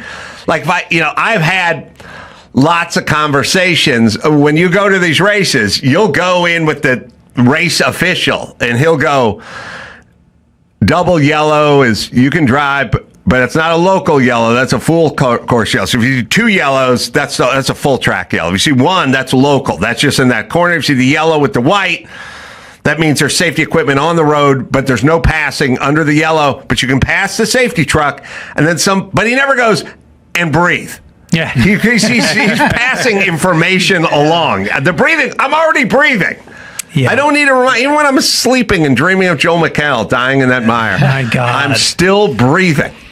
All right, sorry. There's a new documentary, 3-piece documentary on Netflix about The Biggest Loser. Just watched it this weekend. Oh, yeah? Yeah, and man, that Bob Harper, even at the end of it when they're like, "By the way, this show kind of really ruined people's lives and metabolisms and bodies," he was like, "I don't give 2 shits." Yeah. Bob Harper does not care. He made his millions off of it and walked away.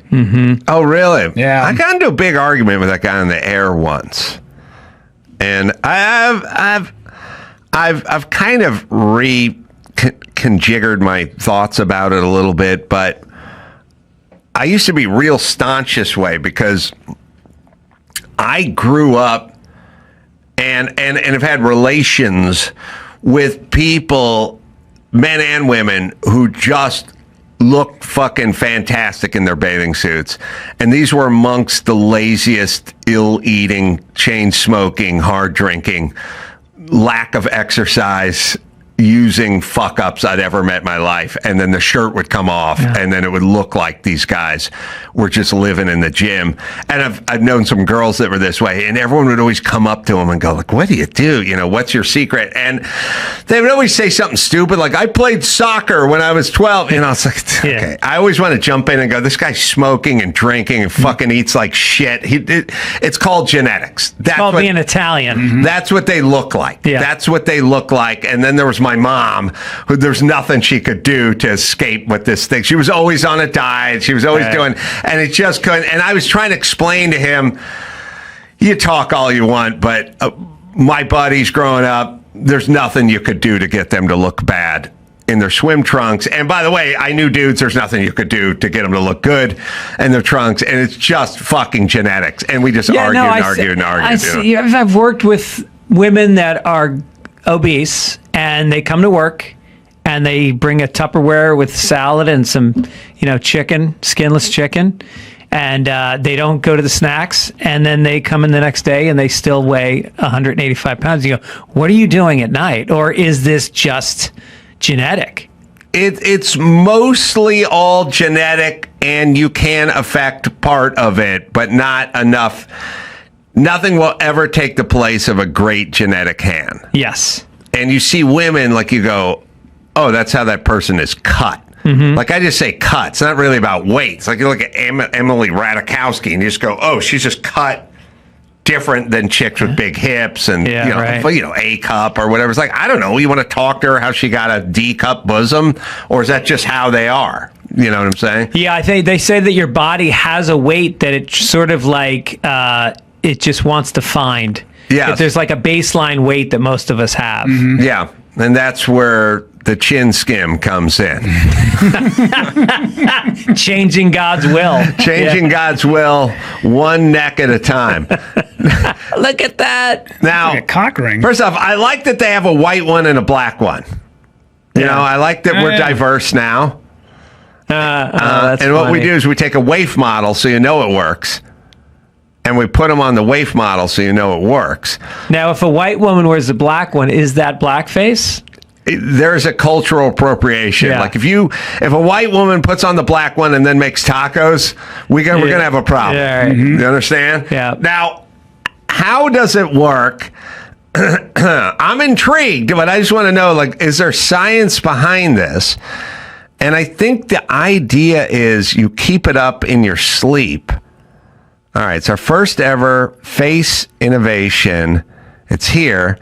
It's a must-have. Oh, I didn't know it was a must-have. I got the show short. I wasn't aware of that it was a must. It's a must-have face wrap. Boasts our signature sculpting fabric, which is good for under the skirt, but once you remove it, okay. And features collagen yarns.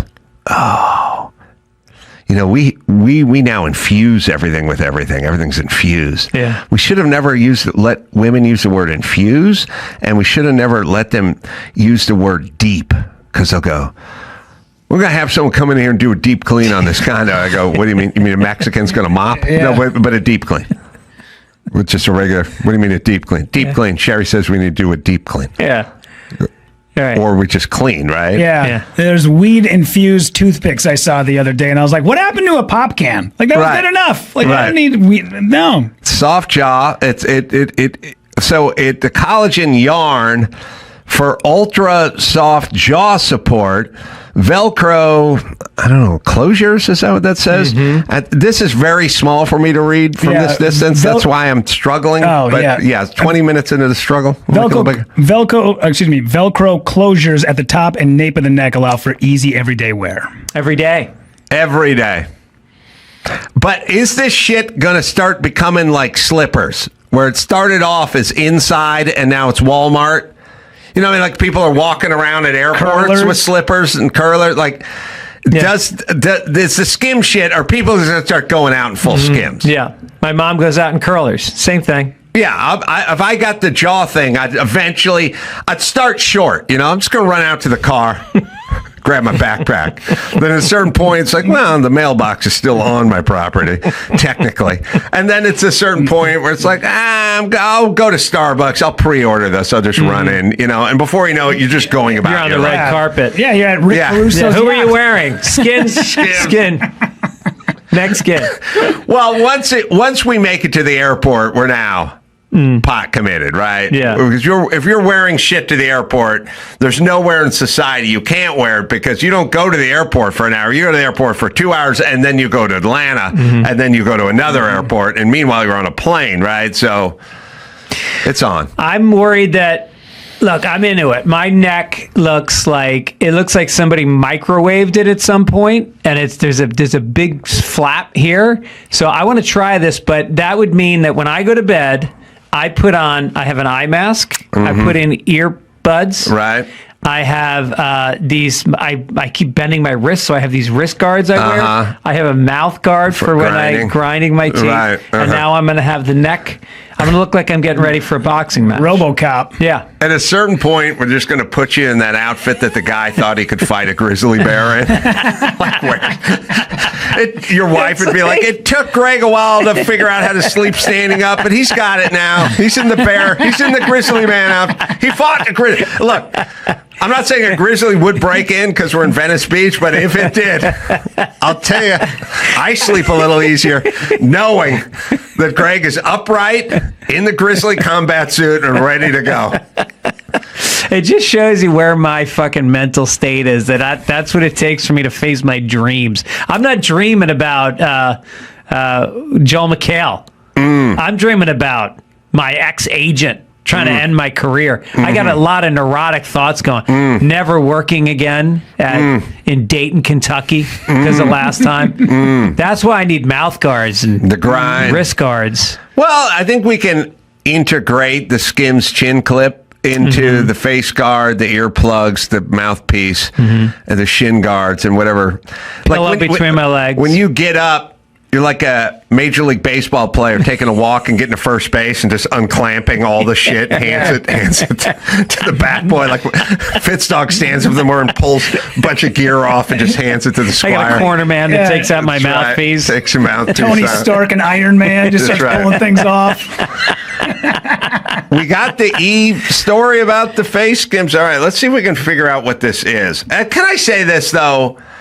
You can't use waif models to sell your product for people that have 3 chins to girls that are 22 and have 0 chins. Yeah. You know what I mean? Yeah. It always reminded me, there's a great George Carlin joke where he was, old joke, but he was talking about zit cream, and it was like in the back of a magazine or something, and he goes, you know it works because the first picture is a drawing of a face that had dots on it, and then the second drawing was ones with no dots. It's like, but that's kind of like you modelly fucking skim shit on wave models does not mean it works. All right, let's see. Now we are going to offer amazing face shapewear. Kim Kardashian Skims debuting its first ever shapewear offering for faces. The brand dropped its latest export July 29th, with Instagram pics seeing models showing off the seamless sculpt face wrap, detailing its quote, signature sculpting fabric and infused with collagen yarns. As the company's co-founder fawned over the new Skims product on her Instagram story. And it's just this like amazing jaw support. You can see it just snatches your little chinny chin with the jaw, and it's super comfortable to wear at night or just around the house. I really wanted to do these. And eventually to the airport for black people. We've been working on it for a long time, so I'm really happy that you guys can see it. Yeah, it's a brand new day across the multi-billion-dollar company, following multiple launches for underwear and accessory lines, with the brand seeing a steady popularity stream since its 2019 debut. Skims also enlisting model Jasmine Alicia to demo her morning ritual reveal. Look at this. My favorite part is how this goes around your neck, because the other ones slip off so easily, and the fabric is infused with collagen. Shout out to Skims for giving me this snatched jawline. See what this hair is looking like. The way the Skims face shaper has elevated my entire morning shed is crazy. Like, my jawline has never been this snatched. I think it gave her a lisp, though. Yeah. I know. Listen, I don't say this often, but you know, the terrorists aren't wrong about everything. No, you know what I mean? No. Like they do make certain points about our society. Sure. And I will have to tip my cap to the boys at Al Qaeda once in a while. Like there's certain things you do get around about our bloated, sad society. Yeah, maybe make a few points. I'd like to see the next couple jets fly into towers. Into the towers of the Kardashians. Kardashian towers. Up to the valley. You should buy a bunch of these and then repackage them as taints, where you just sell it to old guys who want their balls to come back up when their balls start sagging in old age. I gotta say, you know, spending a whole weekend in that race car with the 6-way harness through the middle of the legs and the super tight seat with not a lot of padding on it. Yes, having a prodigious sack is not helpful in that environment. Maybe I add that to my sleepwear. Oh, yeah. Keep the balls up tight. Sack hammock. Get those things pulled up. You can do a promo like Anthony Hopkins. Just get your balls right on the internet. You can do a thing where you're like, Do you know that 41% of males over the age of 61 suffer from sac torsion related injuries? And it's like 9 hours of sleeping on a twisted sack with a torsion issue, cutting off blood supply. That's right. That's right. Yeah. Squashing one on a rollover. Does that ever wake you up in the middle of the night? The commercials, like two middle guys sitting on a porch, like, hey, you hear what happened to Ron? Ron, who runs the marathons? No. He doesn't run marathons anymore. Not with the sack torsion. Wow. He didn't get the Fitzdog sack hammock? No, he ignored the pleas of his wife. Now he's in bad shape. Yeah, sack torsion is a big deal. As you get older, your sack ages. It gets further and further away from your taint, and then that gets twisted up. Yeah. You know, it's like a tree, and how you can tell the age of a tree by the rings. Yep. If you measure how far down your balls are, it's a quarter of an inch per year after the age of 40. My balls are so far down now. Yeah. I start from the floor to save time. I actually save. It's a time. Look, I'm busy, obviously, but it became. This is another one of his products, the ruler that measures from the floor up. You can get it free. It's so much faster for me just to go from the hardwood up. Yeah, right. The testy tester. Yeah. Right. Wow. So you know the length of your taint to the ground, and then you just subtract that amount from the total distance. Right. I used to start from the taint, but now I start from the hardwood and I go up. Yeah. You know, to save time. Jesus, how much time you got left until you're on the ground? Well, I have to check. I have a laminate in the glove box. I can check that. You know, I don't have it on me if that's what you're asking. But there's a laminate. There's one. Yeah. There's one that says tipping on one side, and it's got sack death. It's a clock on the other, and I can figure it out because they say there's your actual age and then your sack biological age. That's right. Yeah. And so they factor in different things like, were you ever involved with the rodeo in any professional capacity? Yeah. Did you ride a unicycle? You know, I have to check off some of those boxes. Right. Trampolining. How much trampolining did you do as a child? Trampolining have you done? Things of that nature. How big is your dad's sack? You know, things of that nature. Yeah. And they factor it all in. Right. Right. Yeah.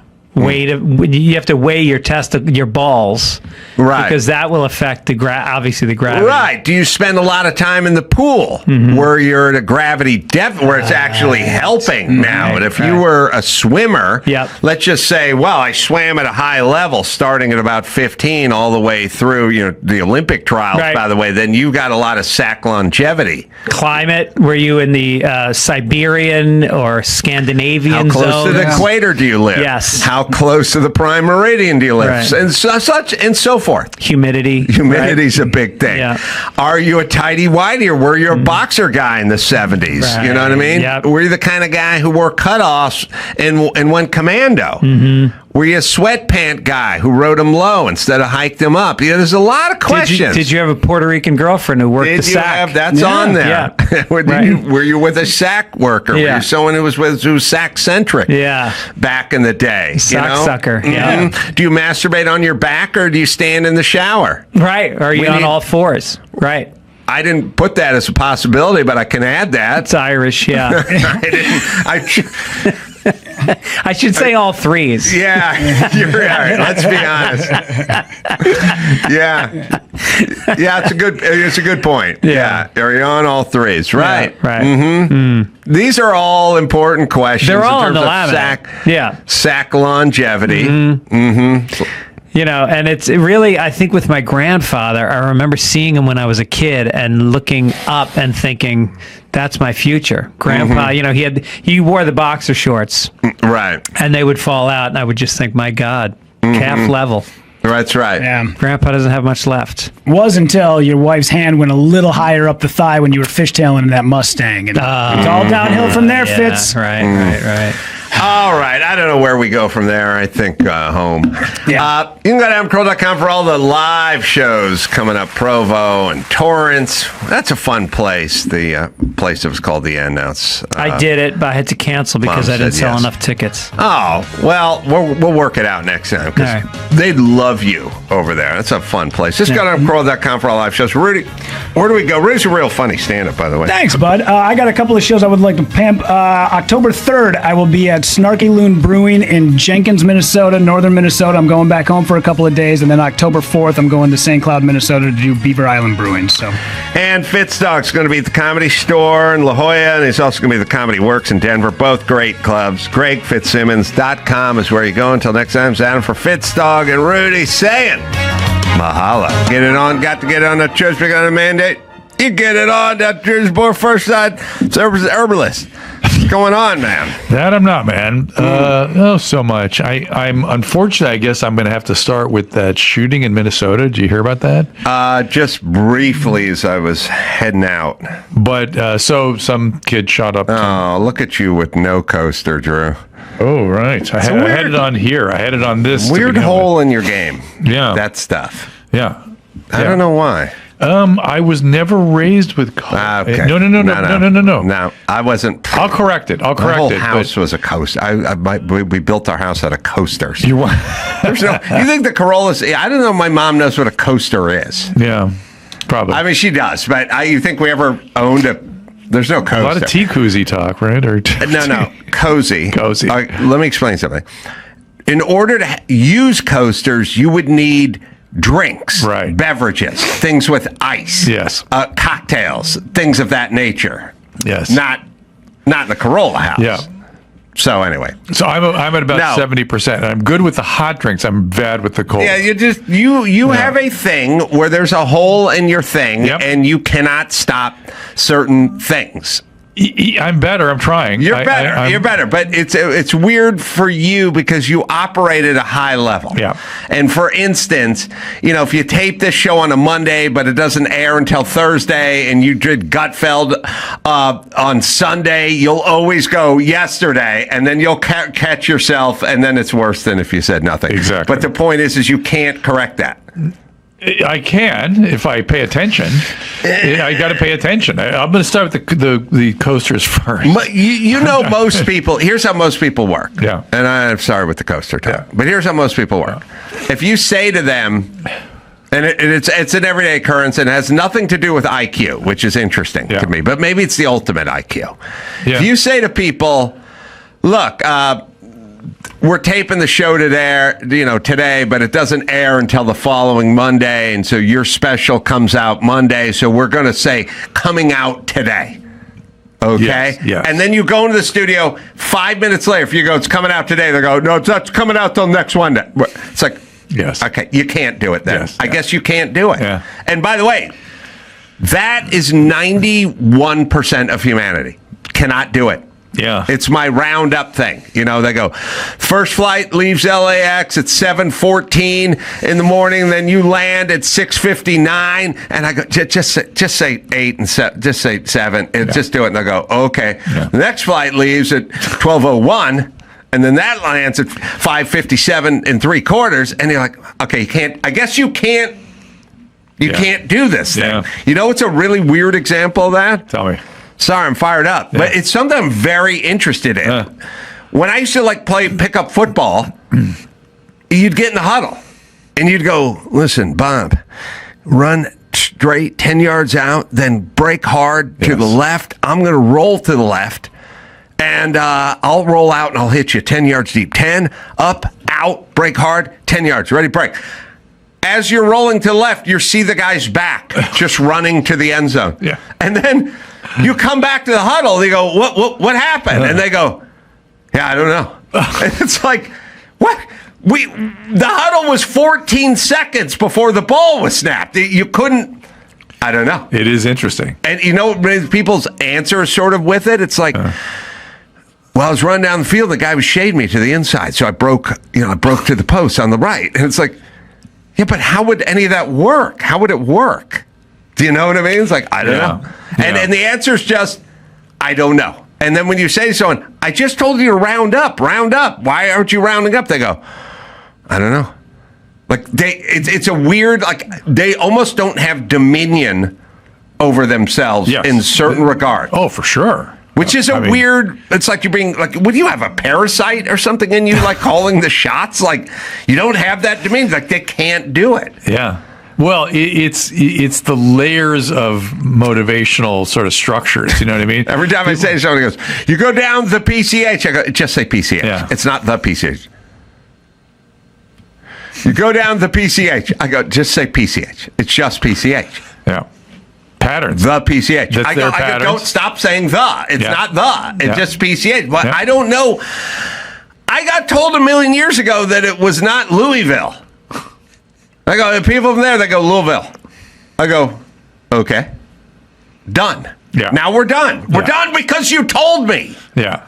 What? I'm still trying to figure out. By the way, why am I telling people from Kentucky how to pronounce Louisville? Right. Why am I saying it's Louisville? Because that's the PCH. Like, don't do it. Maybe there's something in this because, you know, when people look at the word and they're reading it, they say to themselves Louisville, and so it comes out Louisville. You're not encumbered by reading. I'm not burdened. I'm wondering if that's the written word.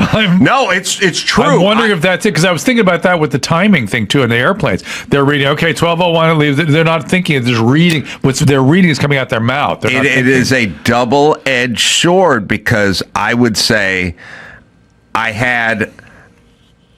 got a hernia surgery, right? Because and people go, it's just hernia surgery. And I go, okay, I've never read it, but people always say a hernia. Yeah, a hernia. Yeah, you know what I mean? I don't know why we say. Well, they're saying a hernia, a hernia, but I'm hearing a hernia, right? Because they don't do a hernia, they do a hernia, right? Which now I go. A hernia, and people are going, it's called hernia, and I go, no, it's sounds a like hernia. Hernia, yeah. That's I don't know why no one says a hernia, but anyway, all right. So you were saying about Minnesota. Encumbrances are okay, but here's what I'm saying: people should spend less time arguing about why they should say the PCH, yes, and more time changing to modifying to saying PCH, not the PCH. Yes. There's a couple of ATP you have to be burned to do that, though. People aren't willing to do it. There's a very strange phenomenon, which is it's endemic. By the way, everyone who lives here moved here from somewhere else. Yeah. So they all say the PCH. Yeah. And then I go, I've lived here my whole life, and everyone who lives here calls it PCH. And then they go, well, you say the 405. I go, okay, you can. By the way, you can talk all you want about other examples of the in front of something. I'm saying people who live here say it this way. I'm not saying why, and I'm not saying it's right or wrong. I'm just saying if you don't want to be mistaken for someone who doesn't live here, then don't say the piece. And it's undoable. Can't do it. No, I've talked to 100 people. They won't do it. Do we say the Pacific Coast Highway? Do we Nobody's ever said. Okay, I'm just curious. Somehow it's being. They heard that first and they folded it in. Because what they do is someone goes, you take the 134, take the 134 to the 405, take the 405 to the 10, and on to PCH. And then they from Missouri goes, I take the 405 to the 10 to the PCH.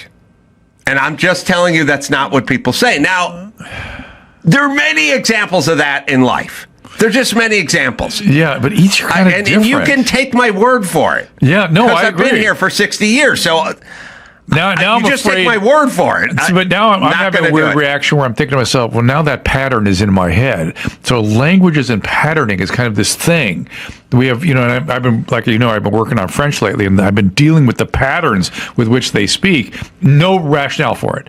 But that's just how they do it. It's just the patterns. I get it. I've said Louisville from 0 to 33, and then somebody told me we say Louisville. Yeah. And then I went, okay. Yeah. And then that was the end of that. Well, so I'm trying to figure out why can you adjust and other people have such trouble adjusting to Well, these. first off, I'm not dug into my retardation. I don't look at it as an attack. I don't argue with them. Right. Well, I turned on the news the other day, the Kentucky news, and I heard the newscaster say Louisville. So how about that? Like, I don't argue with them. But I'm not defensive about coasters. you're not. I'm defensive. I'm embarrassed about coasters. No, you just have certain holes in your game, but you don't argue. No, all right, because I'd For like some to correct reason, it. well, the people, I would like to correct it too, Yeah. and it's easily correctable. Somebody from the Louisville area told me it's Louisville, and I went fine. Well, that was the end of that. So it is kind of a memory thing because from now on, I'm going to think about Louisville and coasters, and that's going to help me remember to get a coaster.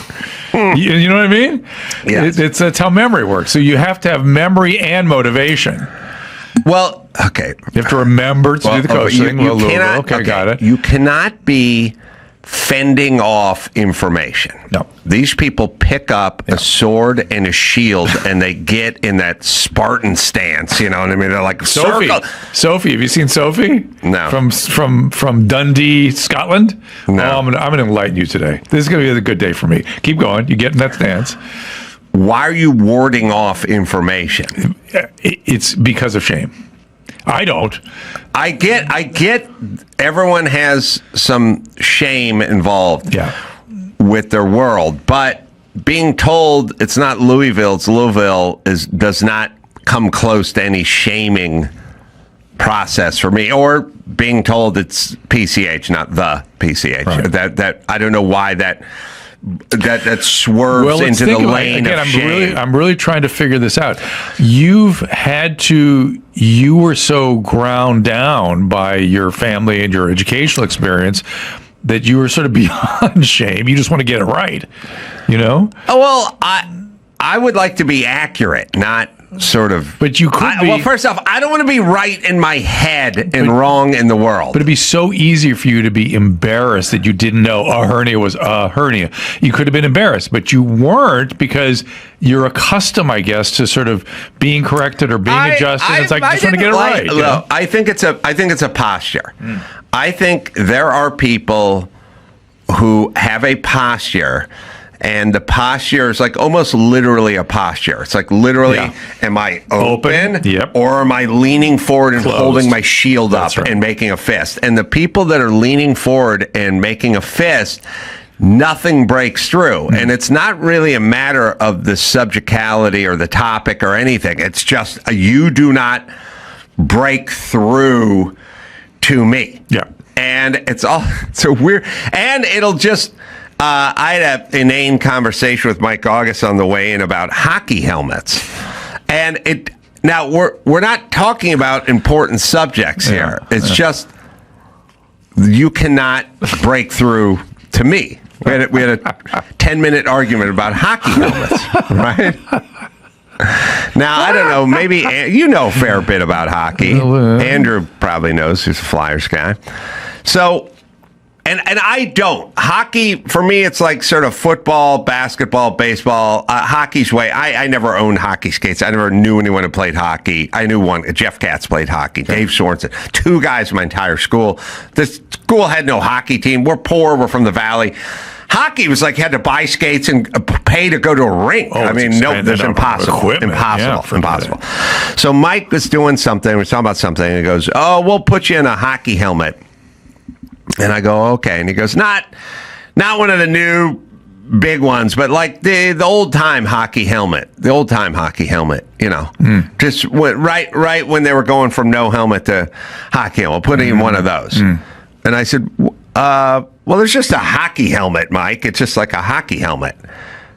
And he goes, no, but like the old ones, like when they were transitioning from. He's talking about before they put the face mask in front, right? Well, this is where we get to it. I go, the old ones were just the same ones as they have now. They have a piece of plexi in front of them. Yeah. But he goes, no, now they're all big and whatever. I'm talking about the old ones, the CCP ones or whatever. I go, now, again, not a hockey expert, but I'm pretty good mentally. I was like,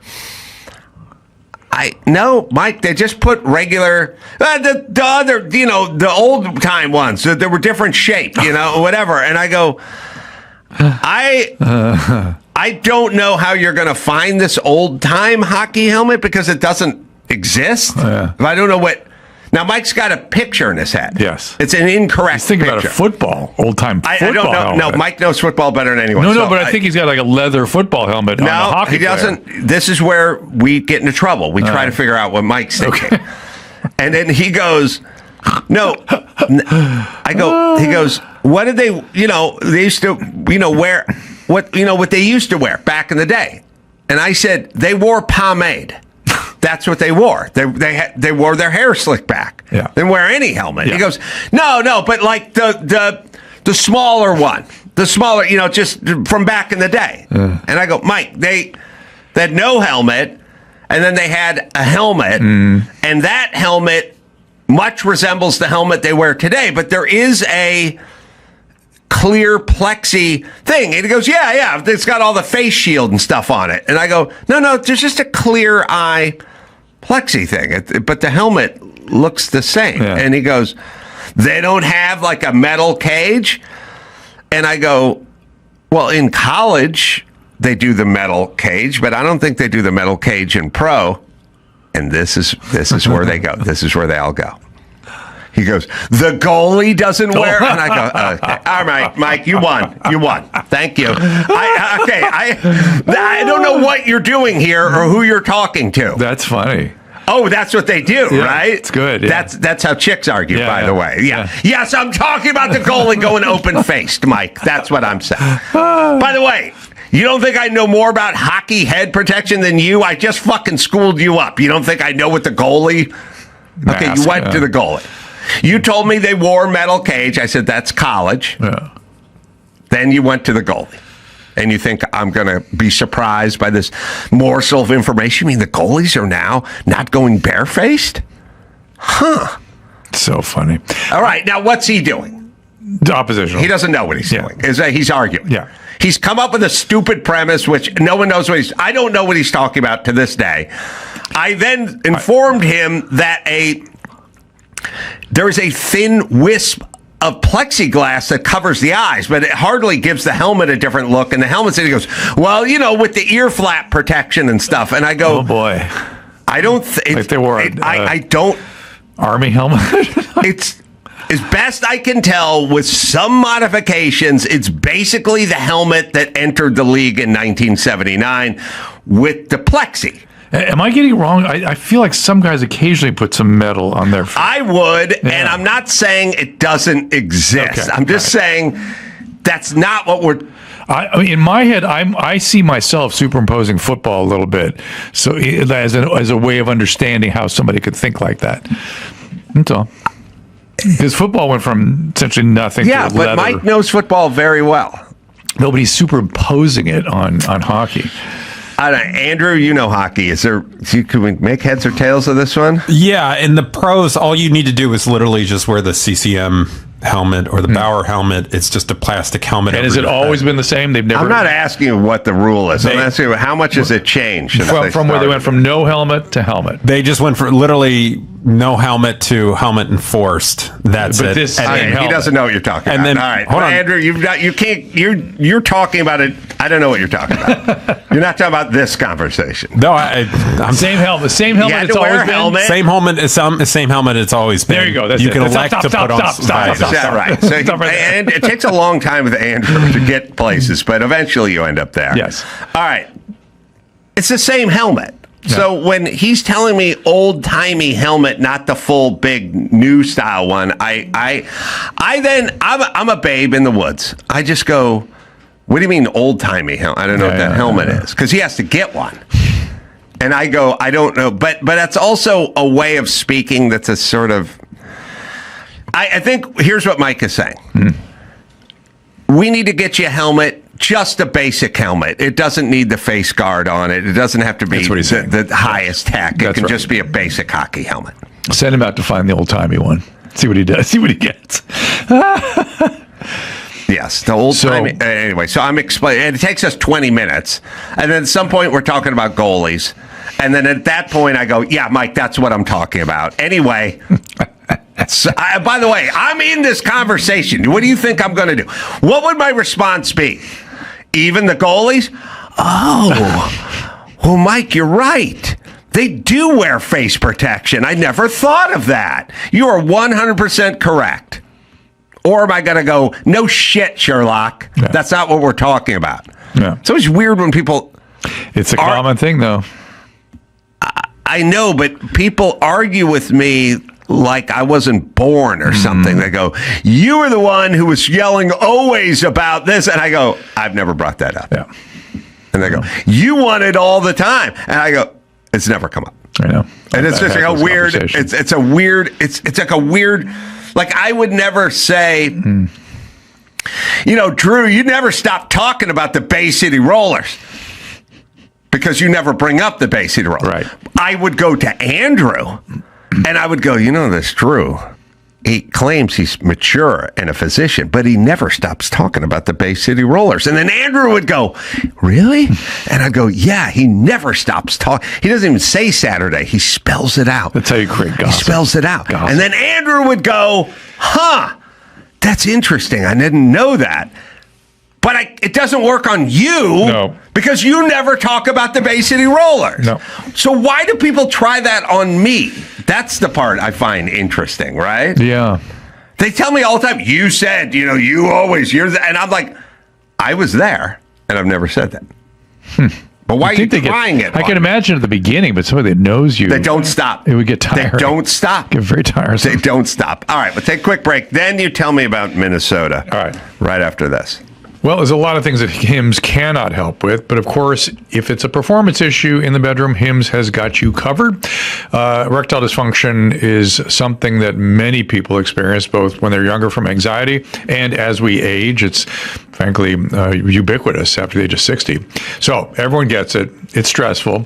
Here's the good news. Hims makes it simple. You don't need to go to a doctor's office or sit in a waiting room or run into your friends and ask why you're here. It's 2025, everybody. It's all done online. It's done with telehealth. Real licensed providers right there at your phone or on your laptop. And they have other options too, such as Hard Mints, Sex RX, Climax Control, stuff you may haven't heard of, but actually works when prescribed. And the telehealth visit, you can talk about that. And if you prefer generics, Hims has those as well, up to 95% cheaper than the named brands. And this is not some one-size-fits-all deal. It is care tailored to you for results that matter. Hims is your digital front door, gets you back to feeling like yourself without any awkward in-person visits. Shame no longer an issue, and understanding this is a common biological problem, and you should take care of it. There's no reason not to. Right, Daphne? Start your free online visit today at hims.com/ADS. Find ED treatment that's up to 95% less than brand names at hims.com/ADS. hims.com/ADS. Actual price will depend on product and subscription plan. Featured products include compounded drug products, which the FDA does not approve or verify for safety, effectiveness, or quality. Prescription required. See website for details, restrictions, and important safety information. All right, we're going to have to save Sophie for next show. Sophie, I'm going to write it down. I look forward to introducing you to her. You're going to love her. All right. But this Minnesota thing is a wholly other topic. And, when I heard about it, and I don't know many details, it's actually early in the day on the day that this all is unfolding. And I heard about it. I thought, oh, here we go again, another psychotic youth. Somebody's parents were in denial and this kid posted a video. Can I share it with you? Yeah. Like a few seconds of it, because it was rather astonishing.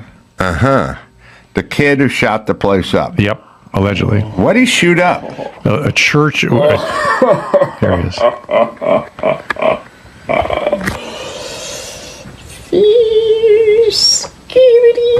Good videos of him.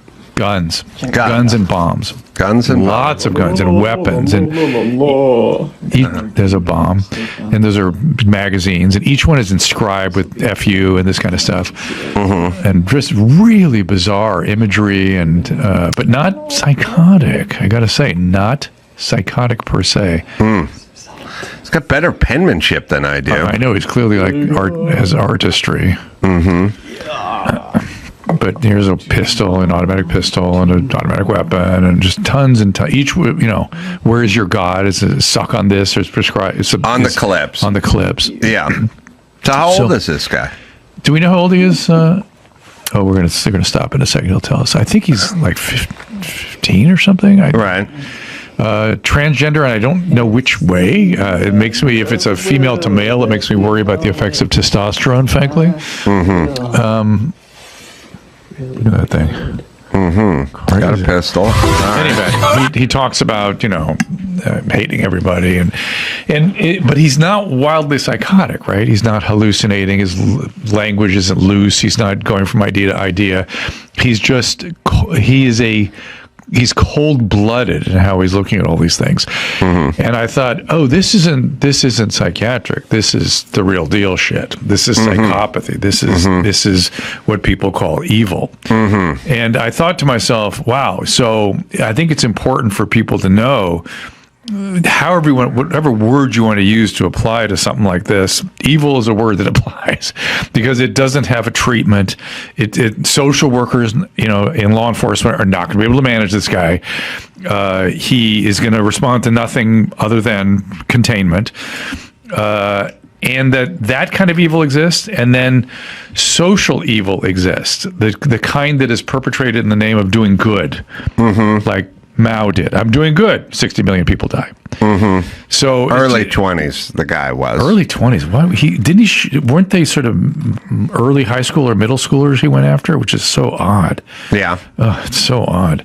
Anyway, to me, this is, when people talk about evil as opposed to, I've been criticized over the years when I go, no, this guy's psychotic. He's manic. He's psychotic. Mm-hmm. That could have been treated. Mm-hmm. Or Adam Lanza, he was overtly psychotic. And do we know is this a he, him, or a she, her? Do we know the answer to that?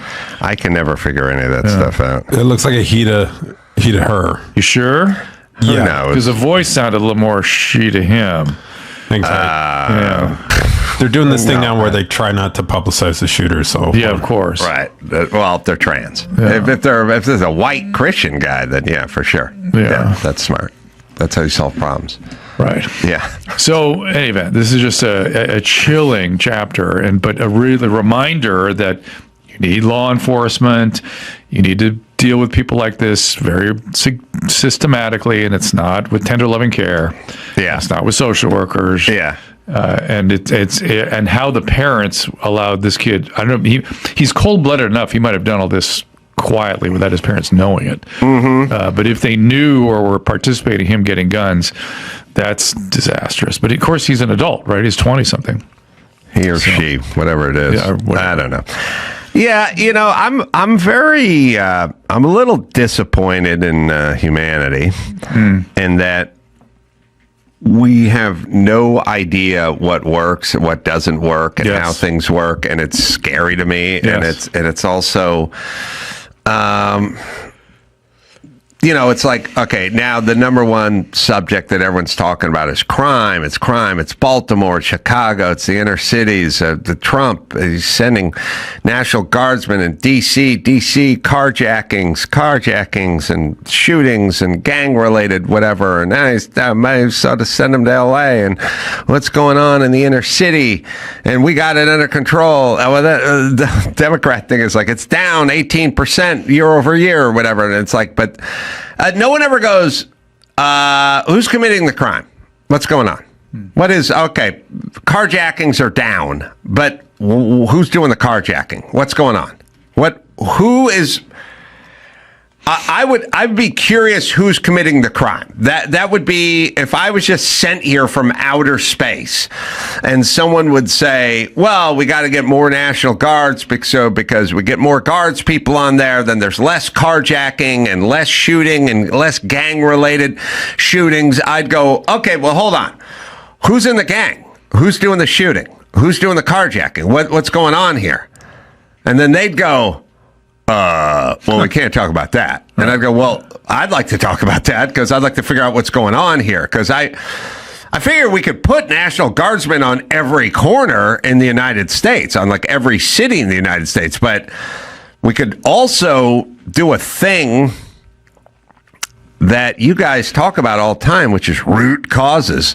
Why don't we go look into that? And then they start calling you a racist at that point. But if this is almost exclusively being perpetrated by black men between the age of 13 and 19, then let's really drill down on that demographic and see what's going on. Because best I can tell, let's just do some math here. Are women doing the carjacking? Are they doing the violent crime? Are they doing this stuff? And the answer is for the most part, no. Okay, well then let's get women off the table. What color women? Well, I don't care. If it's just women, then pull women out of the pot, And then what else? Are we talking about white dudes in their 40s? No, they're not doing any of this. Okay, well then get them out of there too. Or we talk about Asians in their teens or whatever. It's statistically not a thing. All right, we talking about Jews. We're talking about Laotians. What are we talking about? We're talking about African Americans. Nigerians? No, not Nigerians. No, they don't do this stuff. Why not? Well, they're into family and education. Oh, but I thought it was something about the police and fighting back against the police. No. Okay, so who's doing this? Okay, it's this group. Okay, I'm from outer space, but I got a plan. How about we focus on this group and try to figure out what the fuck is going on? What would make a 15-year-old black kid think it's a good idea to carjack somebody? It seems like a bad idea.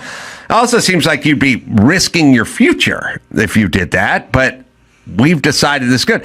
No, there's a whole infrastructure and scaffolding and politics and Democrat built up to support these people in their carjacking endeavors. And I'd go, well, what are they doing? That doesn't seem right. We should figure out what's going on.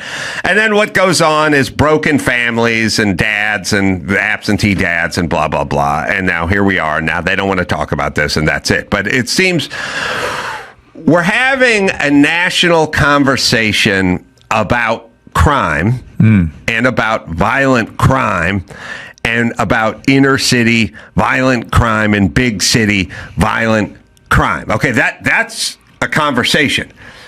Should we try to figure out who's committing the crime, or do we just end the conversation on whether we have more police or more National Guardsmen or less, or we can take care of this ourselves?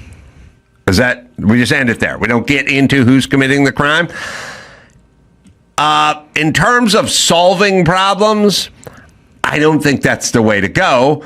But if it was an engineering issue, it wouldn't be the way to go either. It wouldn't be the way to go if you ran Ford and your F-150s were having some problems and being recalled. I think you'd want to kind of figure it out rather than yell at people who said their car didn't start or some version of that.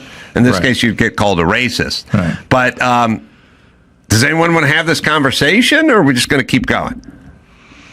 Yeah. Well, the Democrats have painted themselves into some fucked up weird corner where that's who's committing all the crime. That's their constituency. That's the group they have to pretend to like, even though they never do anything for them. And that's the group whose votes they need. So they're never going to try to get to the root of the problem because they can't, because it's in their house. And they won't ever do that. So now we have a catch-22 kind of fundamental problem, which is we can argue over whether we need National Guardsmen, whether we don't need it, whether you guys have this under control, whether you don't have it under control. But you'll never look at the root problem because that's your constituency and you guys are race hustlers. And for some reason, that group, more so than any other group, will go along with this insane ruse to the grave. They don't care if nothing ever changes. They don't care if anything ever gets better. They don't care if all you do is talk. Meaning, if you had somebody, let's just say there was a person in one's life, and that person owed you money, and he said, I need that money back. And they said, you know what, this Friday, I'll get you that money back. And that Friday came and went. Yeah. Most people would go, what happened? And then they'd go, oh, you know what? Bank was closed next Friday. And then you go, Okay, but next Friday, right? And then they go next Friday. And then they'd go the next Friday, there was no money, right? And then at some point they'd go Monday. You'd go, this Monday? Monday. Just at the weekend, right? Yeah. Most people, after several years of that, would go, I'm out. Yeah. I'm out. Now, smarter groups get out faster. Smarter people go, that guy's never paying me back. Fuck that. Turn the page. Wasting time. Moving on. The blacks have been on this for 60 years. Nothing comes out the other end. But still, somehow Maxine Waters can rally them. Do you know what I mean? Yeah. Now, Asians and Jews would go, this bitch, she's 85. She's never done a fucking thing she said. And our lot never got any better because of her, so we're out. But for some reason, especially the black female constituency, they can ride this thing in perpetuity. And somehow the Democrats know that. The dudes will fall off. Eventually, the dudes, and that's what you're seeing now. They've fallen off. They're like, look, you're not doing anything. Couldn't they become the leaders of making this assessment? I don't know. See, the flaw with the whole thing is they need a leader. I see them out there. You don't need a leader. These guys, Maxine Waters is the leader with the black, and she doesn't do anything ever. They enrich themselves. That's it. And then they talk. And then they go back home to their mansion and you go back home to your shack. And that, what I'm saying is Asians don't do this. Asians go, if that guy doesn't pay me back in 2 weeks, I'm out. Yeah. And that's why they're able, and by the way, they go, fuck it. He's not doing anything for me. I got to get on for myself. That's how you have to think. All right. I'm going to be in Provo at the Dry Bar doing shows this Friday. And then Sunday, Torrance, by the way, that's this Sunday. And that's a place called Mom Said Yes, but it was formerly The End. First show sold out. We should put that up there. But the second show, still some tickets. What do you got, Drew? See our streaming show on X at Dr. Drew. So, till next time, Adam Carolla for Dr. Drew saying, Mahala.